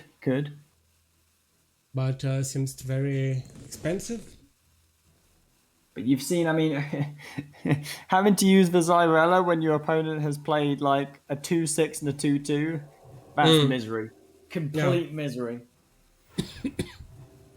Okay, try not to die here. Back to 18. Oh, it's This is 6. a lot of damage. Goodness gracious me. 6, 8, 10, 10, 13, 14. 14 and I'm 2, counting. 14, 16. I think it's lethal. Pretty sure it's. Oh yeah, with a mega multi lethal. strike. The multi strike is lethal, yeah.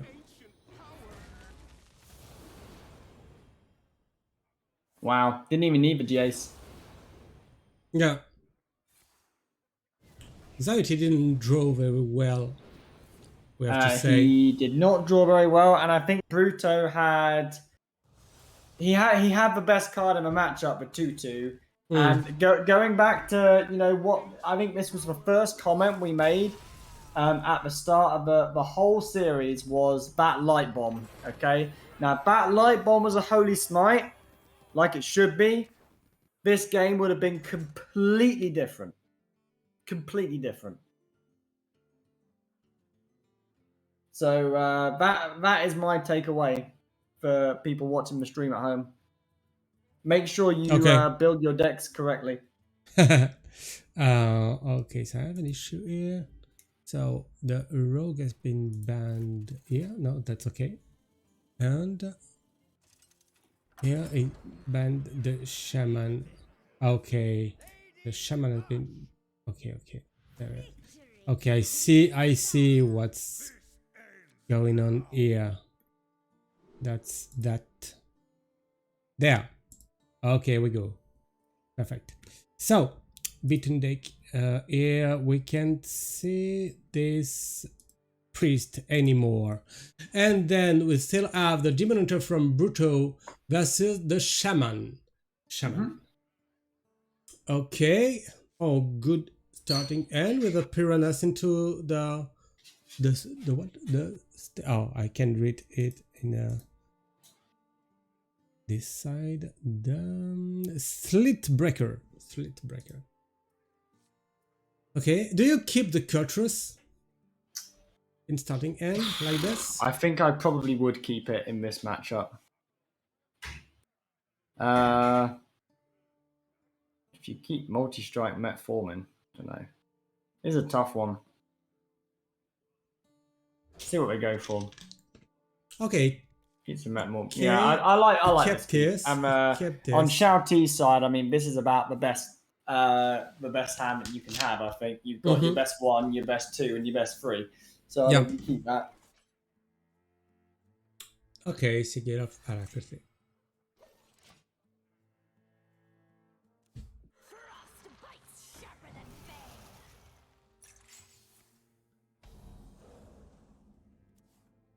Okay. Oof. Okay. Really nice top deck. Would take this and you can activate the metamorphin. Good.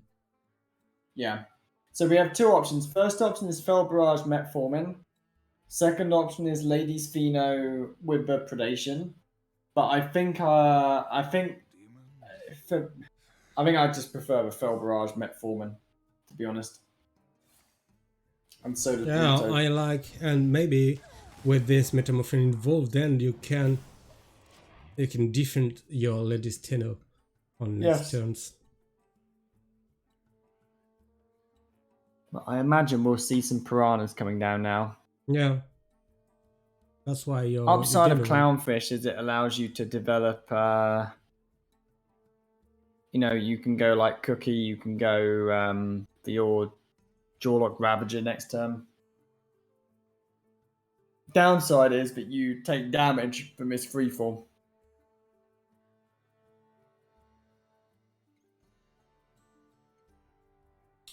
Okay, thinking about his play. Don't you wind chill here? Always? No. No? You never wind chill. So it's either you either play a slow setup turn, the Clownfish, or you go triple Swarmer. To be honest, I think triple Piranha is probably what I would do, but XiaoT goes for the Clownfish. Okay, I maybe can for the respect. Golok next turn, maybe. This has to be Okay. Ladies Fino. Yeah. Okay. And so Because now. it's tough. It's tough for XiaoT to actually deal with this, right?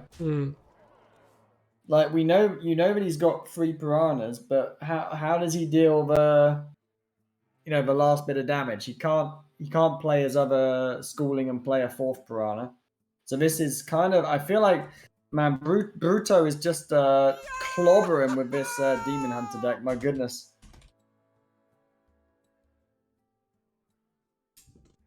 Okay. Yeah, what do you even do here? Like,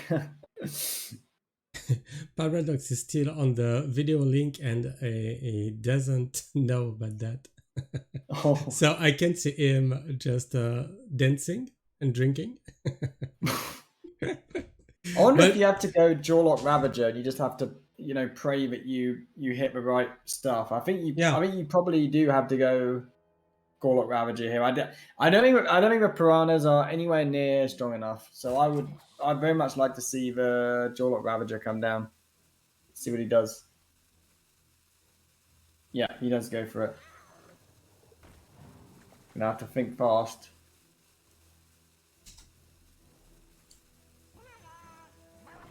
Yeah, seems like the best line. okay. So you have things to do with this Ladies Tenno. You have the coin. Maybe you keep the coin for the Cultures next turn. I think you do. I think what you want to do here is you want to trade Ladies Fino into the 2/3, and then you want to go multi-strike hero power. I think that's what you want to do.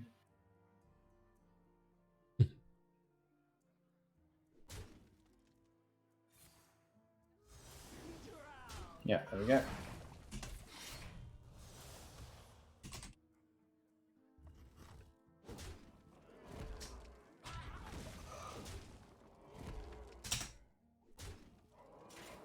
However, a weapon from XiaoT, together with a final piranha from the schooling, will be enough to. Well, actually, just the final piranha is enough to clear a board now. But is there anything better that he can do? I think the answer to that is no. The Flurgle, you can only really get 1, maybe 2 Murlocs down. So I think it has to be the quad schooling, right? Yeah, I like it.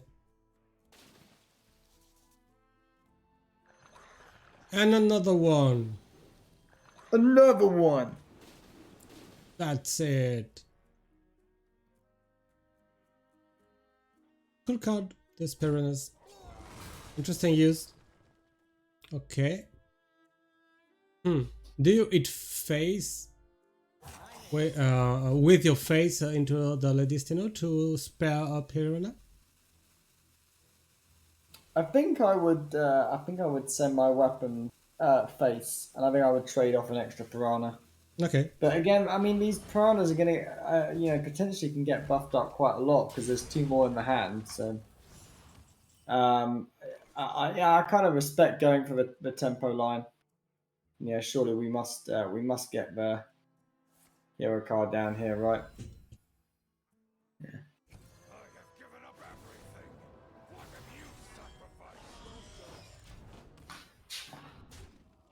Oh, they're only 3/4s. It's not very big, is it? But I mean, it's big enough to be extremely threatening.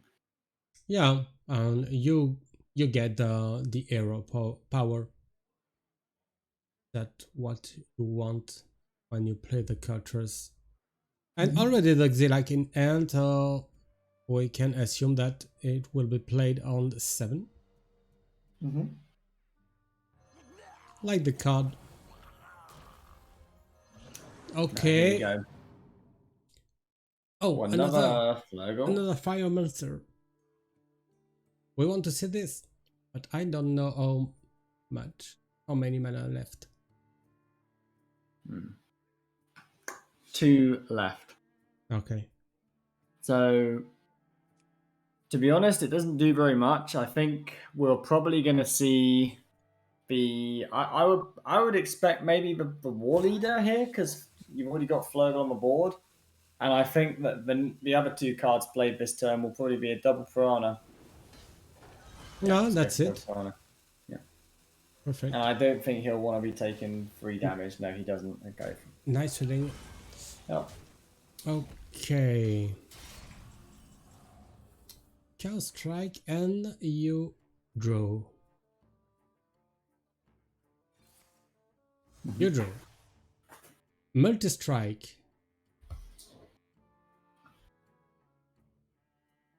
Okay. I'm not. Are you? Do you want a multi-strike here? Maybe to get rid of the Get rid of a 2/3. Flurgle, I guess. Yeah. Why not? Hero power. Okay. Oh. Downside is that you're 2/2, but draws when you attack, and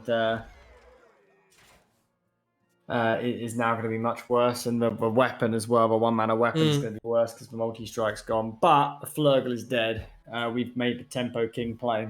And the Brew Cat off the top of XiaoT, dude, I thought this was going to be another W for BruTo, but XiaoT seems to actually somehow be turning it around. All he's got to do is survive this 1 turn. I mean, the hero card is going to be so good into the Schlag, right? But what do you do this turn? You have 7 mana crystals to spend. Maybe isn't it time, for Okani, because you know that Xilak on 7 will be painful, and you see that the card is still in end. And your opponent really does not. I mean,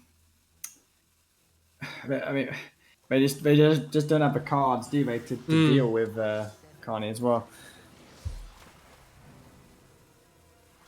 Okay, next minion. Next minion, well played. Okay, I like this trade like this. Yeah. Oof, miserable. Oh. Yeah. Yes. And you cannot get rid of the Okani because you only have 5, where there's 3 into hero power. Oh, very tough turn, yeah. It's a tough turn. I think we're going to see a concession pretty soon. Oh, wants to try? XiaoT?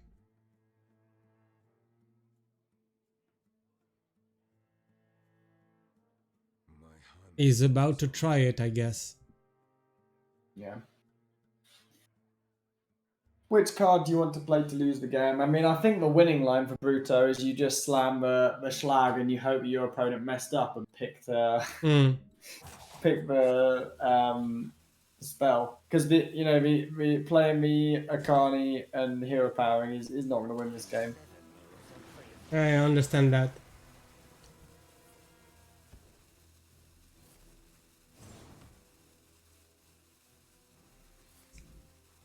Okay.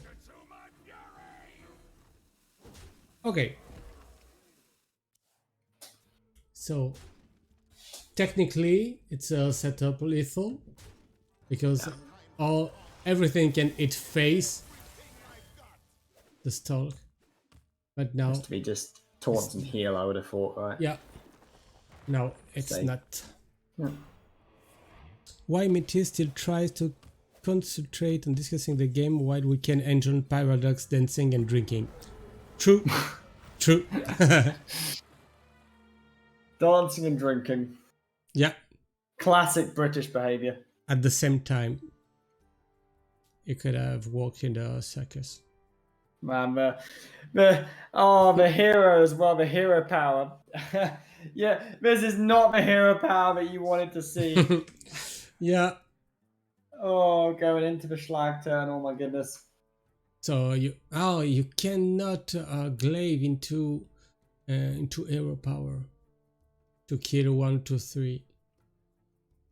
Nope. Okay. I get this at the end.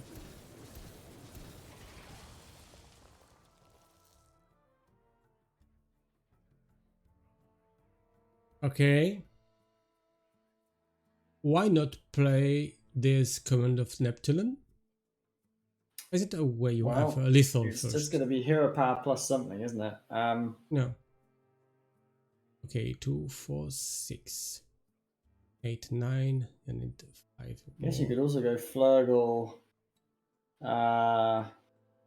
Jawlock Ravager. Okay, I like the wind shell first. Yeah. Oh, there we go. Nice. Okay. Rewarded. There we go. 2 games won with the Bloodlust, so Excellent. I can't take any bad from the card. Now it's 1-1. On 1. XiaoT back on business. So we won't see the... What was it? Wait, what's not the name? It was a nicely navigated game because I feel like, he had a very good starting hand, right? We talked about this with the schooling and with the wind chill elemental and with the clownfish. It was a very, very good curve, but I think BruTo's start was terrifying with the metformin on 2 and then the Ladies Pheno on 3 that actually stuck around. Really, really terrifying start.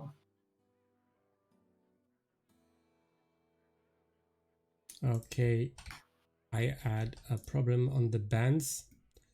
So now it should be good for this one, and then for this one has been the rogue that has been banned just like this. Just like this. So we're better now.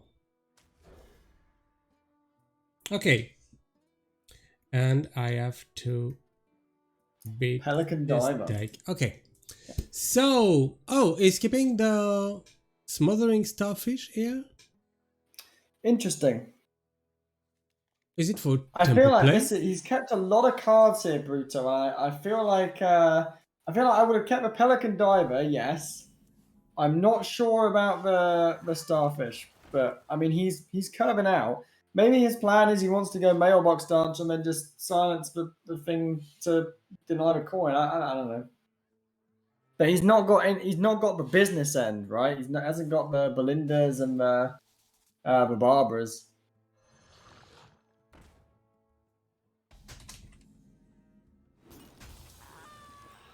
Oh. Oh yes. Forward post, okay. But I mean, it's not very good, but at least you. I think in theory you just bait out the piranhas, right, with it. Mm. And it doesn't really get any better than turn 2. Is it a world that coin into treasure guard is better to keep your 4-1 alive, even with the 2 other piranhas? It's a very good point. And it is worth considering. I think the coin is more valuable in this matchup, so I think I would prefer Firewatch Post. It's for a Mailbox Dancer. Okay, interesting. Okay. Very interesting.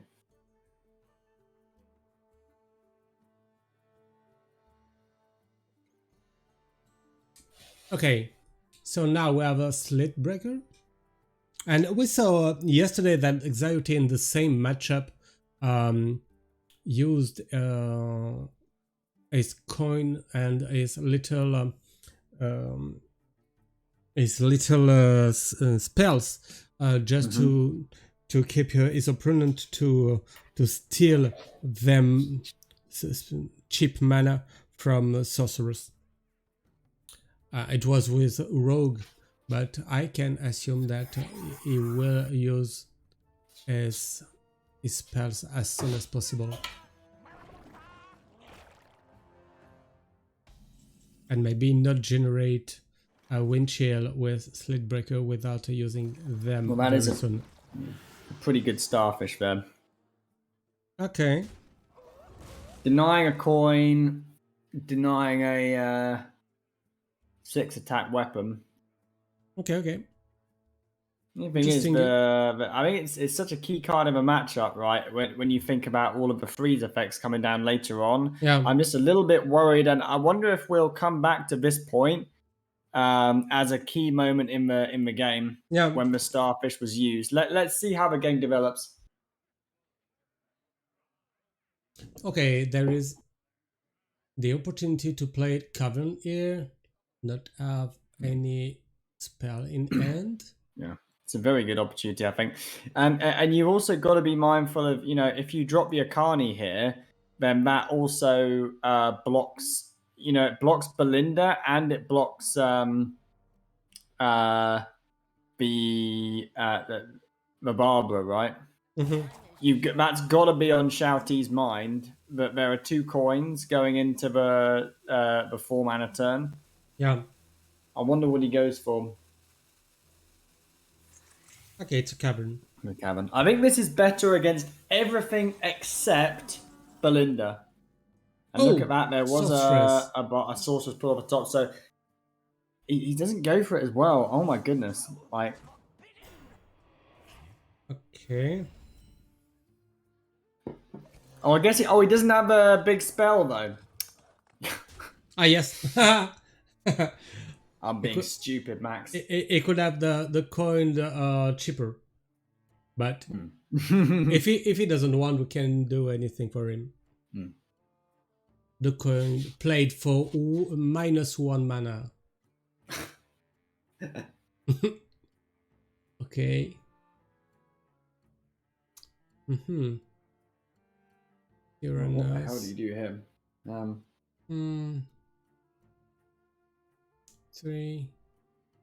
You can use both piranhas to kill the treasure god, but then what? Then only totem? If not, it's Okani into one piranha. Not that good. Okay, it's frozen and you keep it like this. Yeah. So Akani. I think you want to save Akani for next turn because of the Bolna, right? Question is, what do you do this turn? Do you maybe go Bran plus Sleepbreaker? Because then Bran is on the board. I don't like this. It's some minion, I guess. It chose. Okay, only. Imagine if you play Bran plus Sleepbreaker. What is BruTo gonna do about the Bran on the board, right? He needs to. I feel like it's very difficult for him to answer. I think the only thing that answers it is Spammy Arcanist or the Mass Pinger. Yeah. And I feel like then that sets up for Bolna plus Akani. Well, yeah, and you even need to Bolna, right? But Bran plus Akani, you counter a spell and a minion. Okay. Frostbite. Okay, the Frostbite could be useful here to kill one of the 2 3s. Maybe the Forwatch Post. Yeah. And these treasure guards are so irritating for XiaoT as well. Does not want to give BruTo cards. Does not. He wants to be able to get through to that watch post. Okay. The hand is so awkward. He needs to play the Jawlock Ravager, doesn't he? But he just he needs to kill the far watch post before. So I think the Frostbite has to come. Yeah. Okay, and you want to play it right now. Yeah. Perfect. Yeah, it makes sense. Okay. Well, the board is almost cleared. But you gave 2 draws to your opponent, but you add 2. Oh, is it a way to use this Spammy Arcanist here? There is.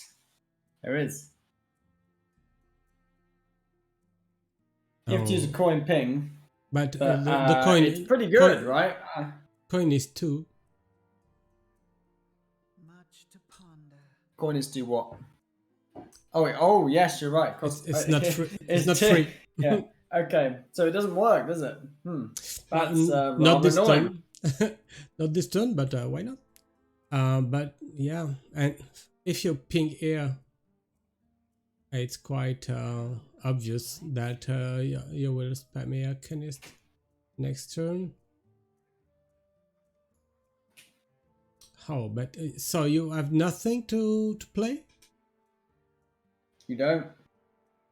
Unless you just drop a power. Oh, it's so bad, isn't it? Like, oh Okay, my goodness. the coin for 2 into what? It's tragic. Coin ping, concede.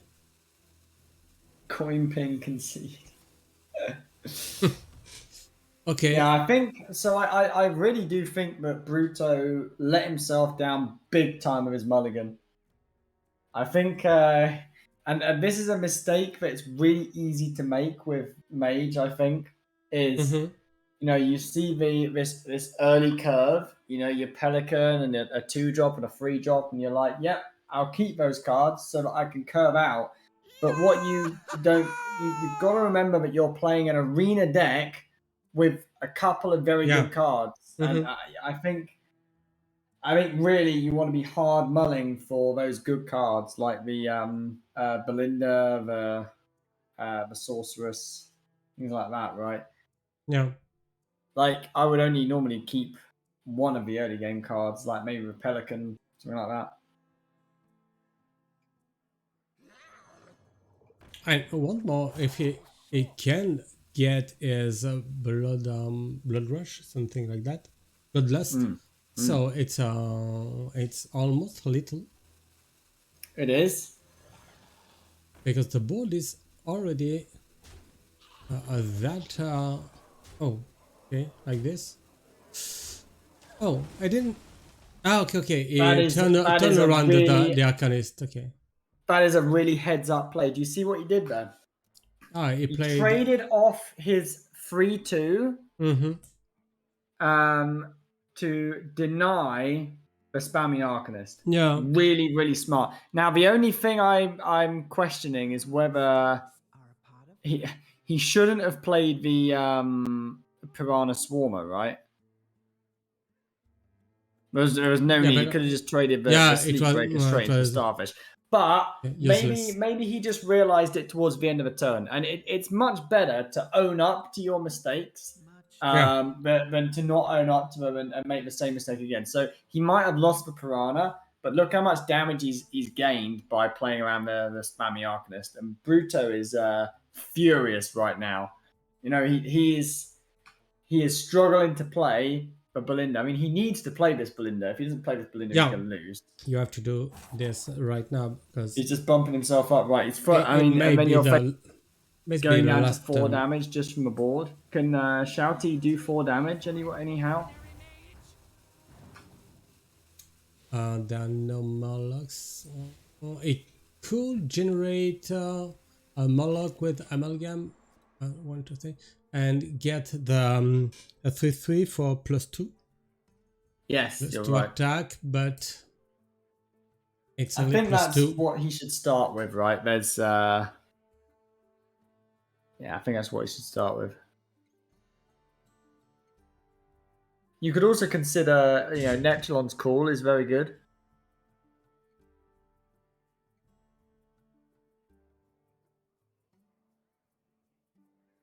Yeah. If he add his school teachers, maybe he could have found something.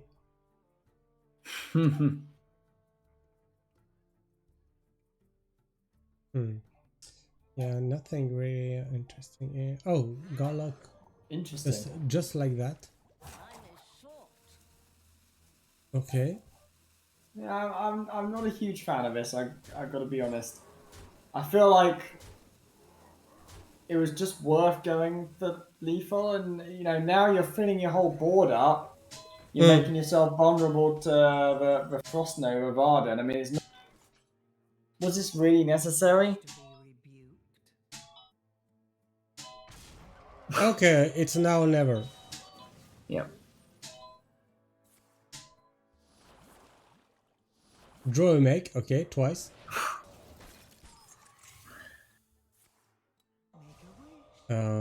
It's that bad. Okay. Counter spell, and you're dead. You are dead. Yep. There we go. So it's So that's going to be 2-1 to XiaoT. 2-1, yes. Match 2-1. point. Championship point. And we won't see this mage anymore. And BruTo has to do the 2 last points with his rogue. The rogue that he went 3-0 with yesterday on the semi-final versus Paraducks. Oh, it was versus Paraducks or Nalguidan? Nalguidan, I guess. Nalguidan. Okay, 2-1 for XiaoT. Very confident, very focused. Already focused. Already, always focused, sorry.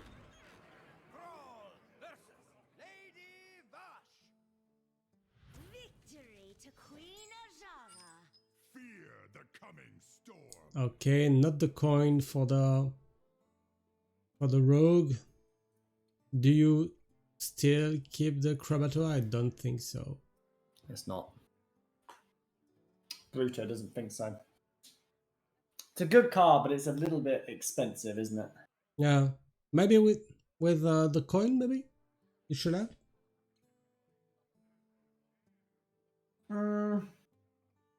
I don't think I would keep it. I think I would go for tradables. Like I think trying to you got to remember that with the frost elemental on the other side. I think the way to beat Shaman is to make like early boards that push damage before the elemental, right? I think Krabato is just a little bit late. And before BruTo made the trade, I was thinking that okay, he has vessel in hand, but he needs preparation. So now we have. And look, the this is exactly what you want to be doing. He has made a 3/5 on turn 2, and now he is prepping his vessel. This is exactly what you want to be doing. Super aggressive start, and he wants to be shipping that damage upstairs. And do you shadow step this Gnoll of? Oh, it doesn't trade. Doesn't want to trade. You don't. No, you don't trade there. I don't think. Okay. You got to push the damage before the frost elemental. Every little bit counts. I understand. Okay. Especially with this aggressive hand, right? You're already low on gas. Okay, so what is it? You can cookie the cook. Do you want to wind chill here? But you could frostbite into trade into frostbite. It's not very good, is it? I mean, no. I personally, I think we just coin out the cavern. I think that's like what has to be done. The other option is that you could tempo clownfish. I think it's very, very weak. But if you play with clownfish, then I guess you go clownfish cookie. Yeah. But okay, I like the cavern. Okay. I think this is the best line. 3/4 hopping Versus for 3 turns. Hmm. Okay.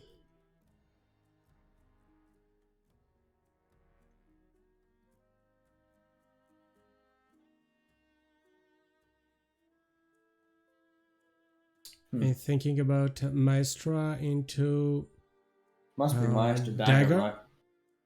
But maybe a shadow step on one of on the Gnoll after it. Yeah, I mean you can basically trade the whole board down with the Gnoll, right? Like the 3/5 into the 3/4 and then step it, and the whole board's gone. But you miss 3 face damage. I mean, at what point do we just say, let's giddy up, right? Just smack him in the head. Would you use this Wicked Stab on the 3/2? Difficult to say. Probably not. I think looking at the hand, I think it wants to go face. I understand Yeah, that. I think this is what I would have done. Okay, Right. I like it. I like Just it. max pressure, because I think what we got to try is get as much damage face as possible and hope the Holy Smite, or not the Holy Smite, so the Mr. Smite is going to kill on turn 7. Okay. You have the Skull Teacher to generate the oh, what is it in Lightning English? Storm. Yeah, that's it. Oh, wow. Okay. And we like this. Leaving 12 up on the board. Oof. Not what you want to happen.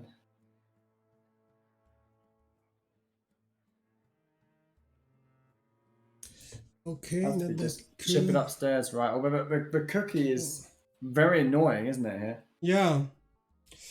And what about using now the we can stab on the 4 or 3/4 to avoid the trade and the freeze and the raised face, I guess, because you don't want to see the lifesteal weapon for Yeah. now.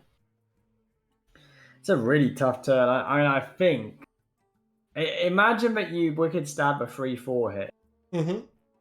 What is the likelihood that the rest of your minions stick? I think it's a very low chance. Like, Okay, for now it's like the cookie by itself is clearing 2 of these minions, right? okay. Oh wow. Oh Okay, yeah, I so he think takes a like value this. trade. Yeah, okay. So he's really trying to squeeze out every drop of damage that he can from this board.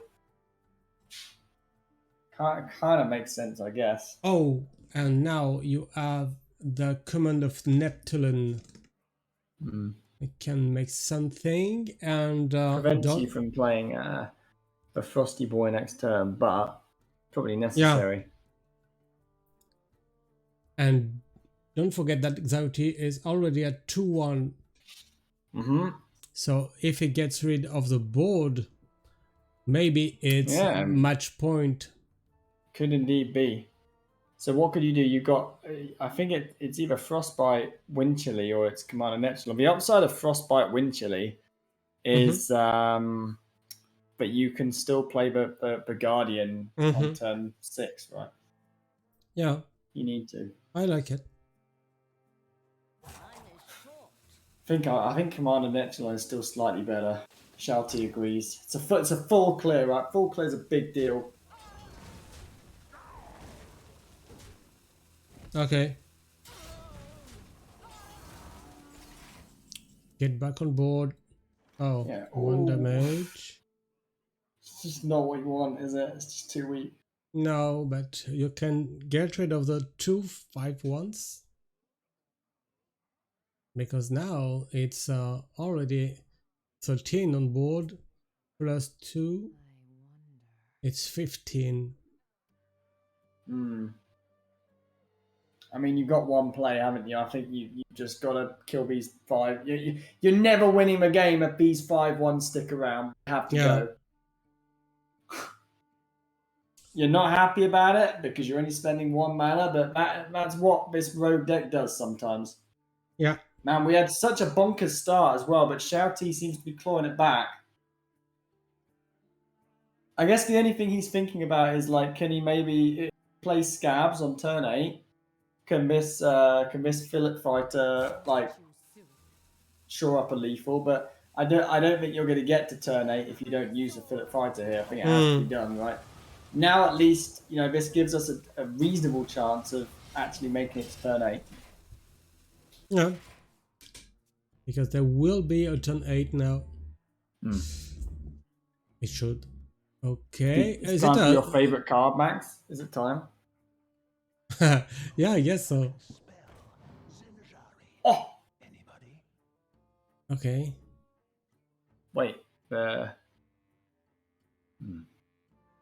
You could bioluminescence and then opt for some lightning bolt on the second Skull Teacher. Good dude.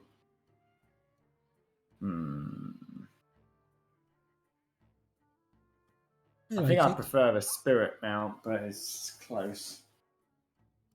Because you probably want to play it this turn, right? You probably want to win Chile the 3-1. And let's see what he's gone for. He's actually gone for bio. Interesting. Okay. And he really didn't have a mana more for freezing it, and okay. Bio plus doesn't seem frostbite. that good for BruTo. Oh, he's just got it. He's got to live until turn 8, right? How is he? Has to be a wicked stab, right? And then you're facing down 7 on the board. And the bio, I think, will end it, right? I'm pretty sure. I think we might be seeing our Max League champion, Max. What do you think? Yeah, I guess there's nothing that can be done now than that keeps XiaoT from winning this Max Open Cup. You're thinking about what? Do you really want to miss the smite here? You're not sure about that. Wicked stabs, the second one in the 4-3. Then you have one more turn, but you will get frozen again and again by this frozen staggered. Yeah.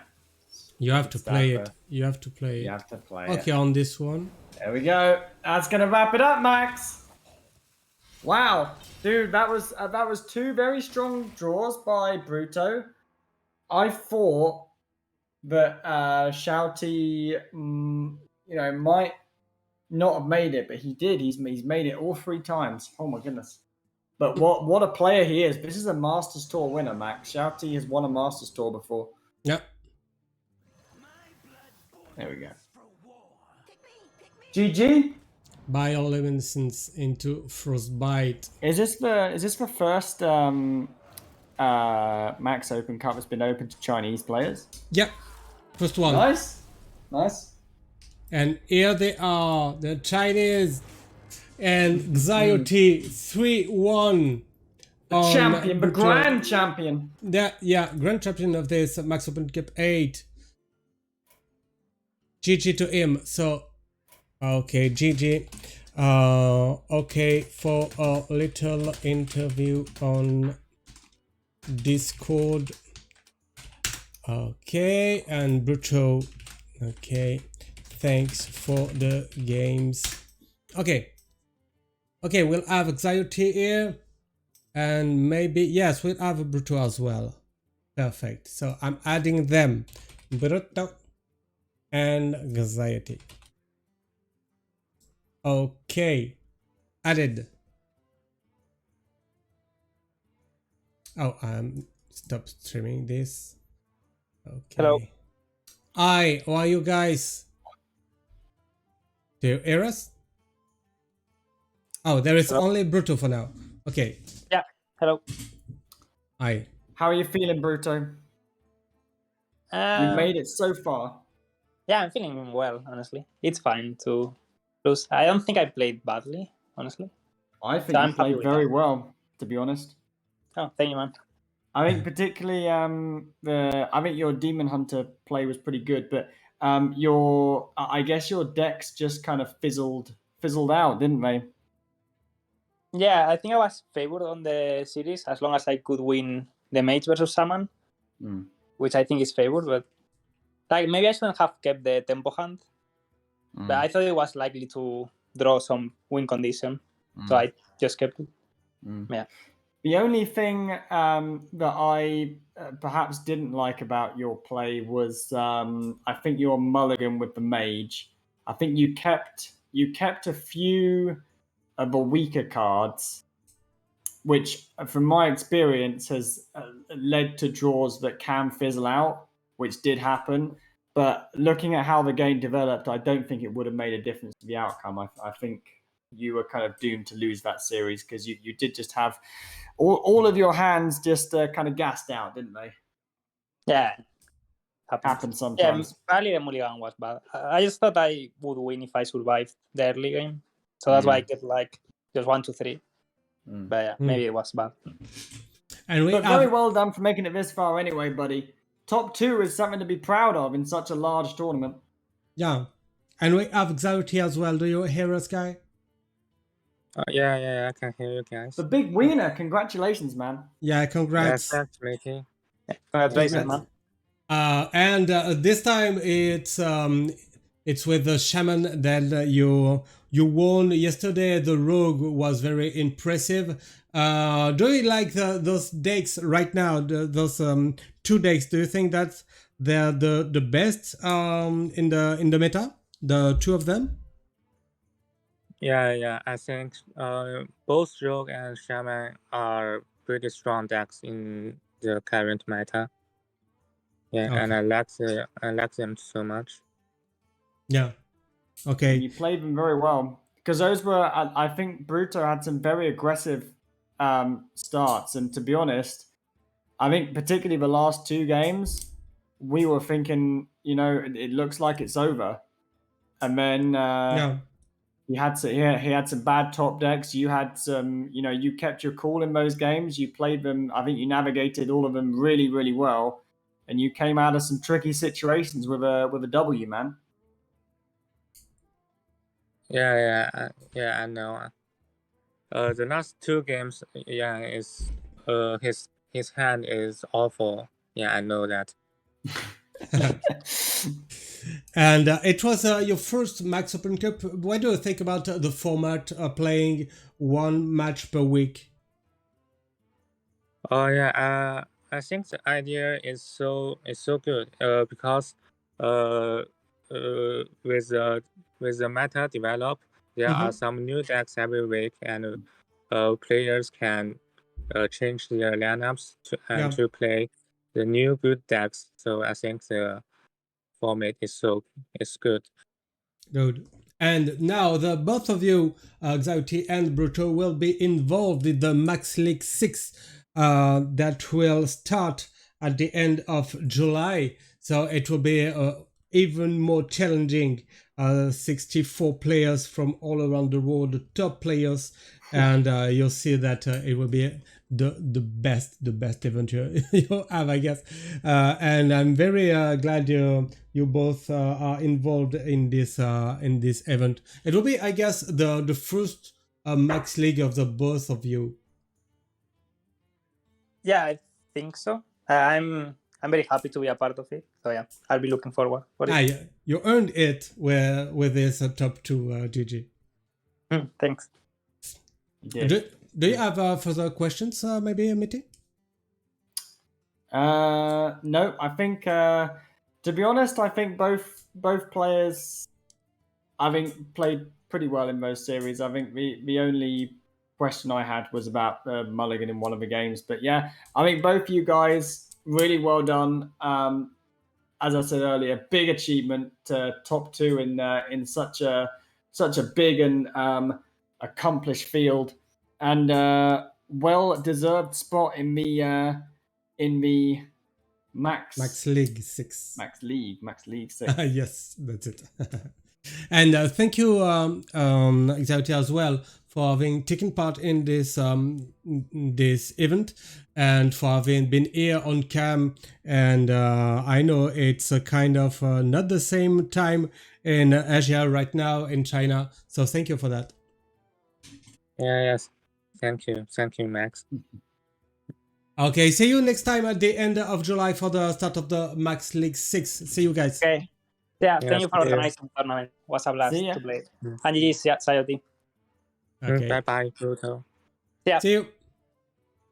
Okay, so here we are back on cam right now with Meati, and we'll have our great champion XiaoT. XiaoT just came here, played the Max Open Cup, and win the Max Open Cup. So are you a big winner? Yeah.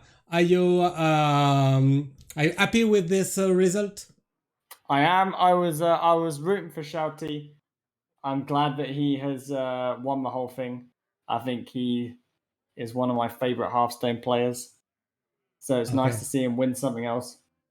Yeah, and we will see him in the Max League 6. As I said, it will start 25th of July, and we'll have first the pre-qualification stage with 40 players involved in 10 groups. So 4 players per group.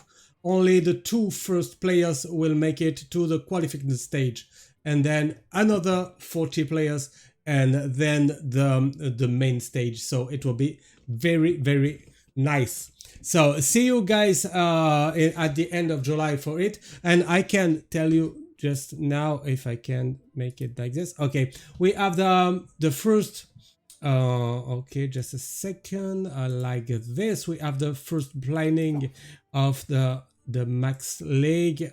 Okay, this one here. Yes. This one here will have on Tuesday 26th of July, we'll have the group E, then the group C, then the group D, then the group B. So 4 streams per week for this first stage, the pre-qualifications, and you will see it will be amazing. Every stream there is one group will play all the matches, the 3 matches, and we have the 2 players qualified for the next stage, and then the next day, the next group. That's it for 2 weeks. So now the Max TV it's on vacation. So I am. Maybe Meati, you are a little. I don't know. No vacation for you? I'm going to Malaysia next week. Well, oh, okay, perfect. And we'll be in Greece, so we won't meet. Very nice. Okay, thank you for having been here, Meati, with me. Okay, thank you for having me, Max. It's been a pleasure as always. And I'm looking forward to the Max League. As you can see. And you're in a very tough group. Difficult group of death. All the players. You have Deadrow, and now it's a judgment, I guess. Oh, it's Judgment. It's Judgment. Even worse. Oh my goodness. Pocket Train will be in the next stage. Oh, I see. Okay, guys. See you. Bye-bye.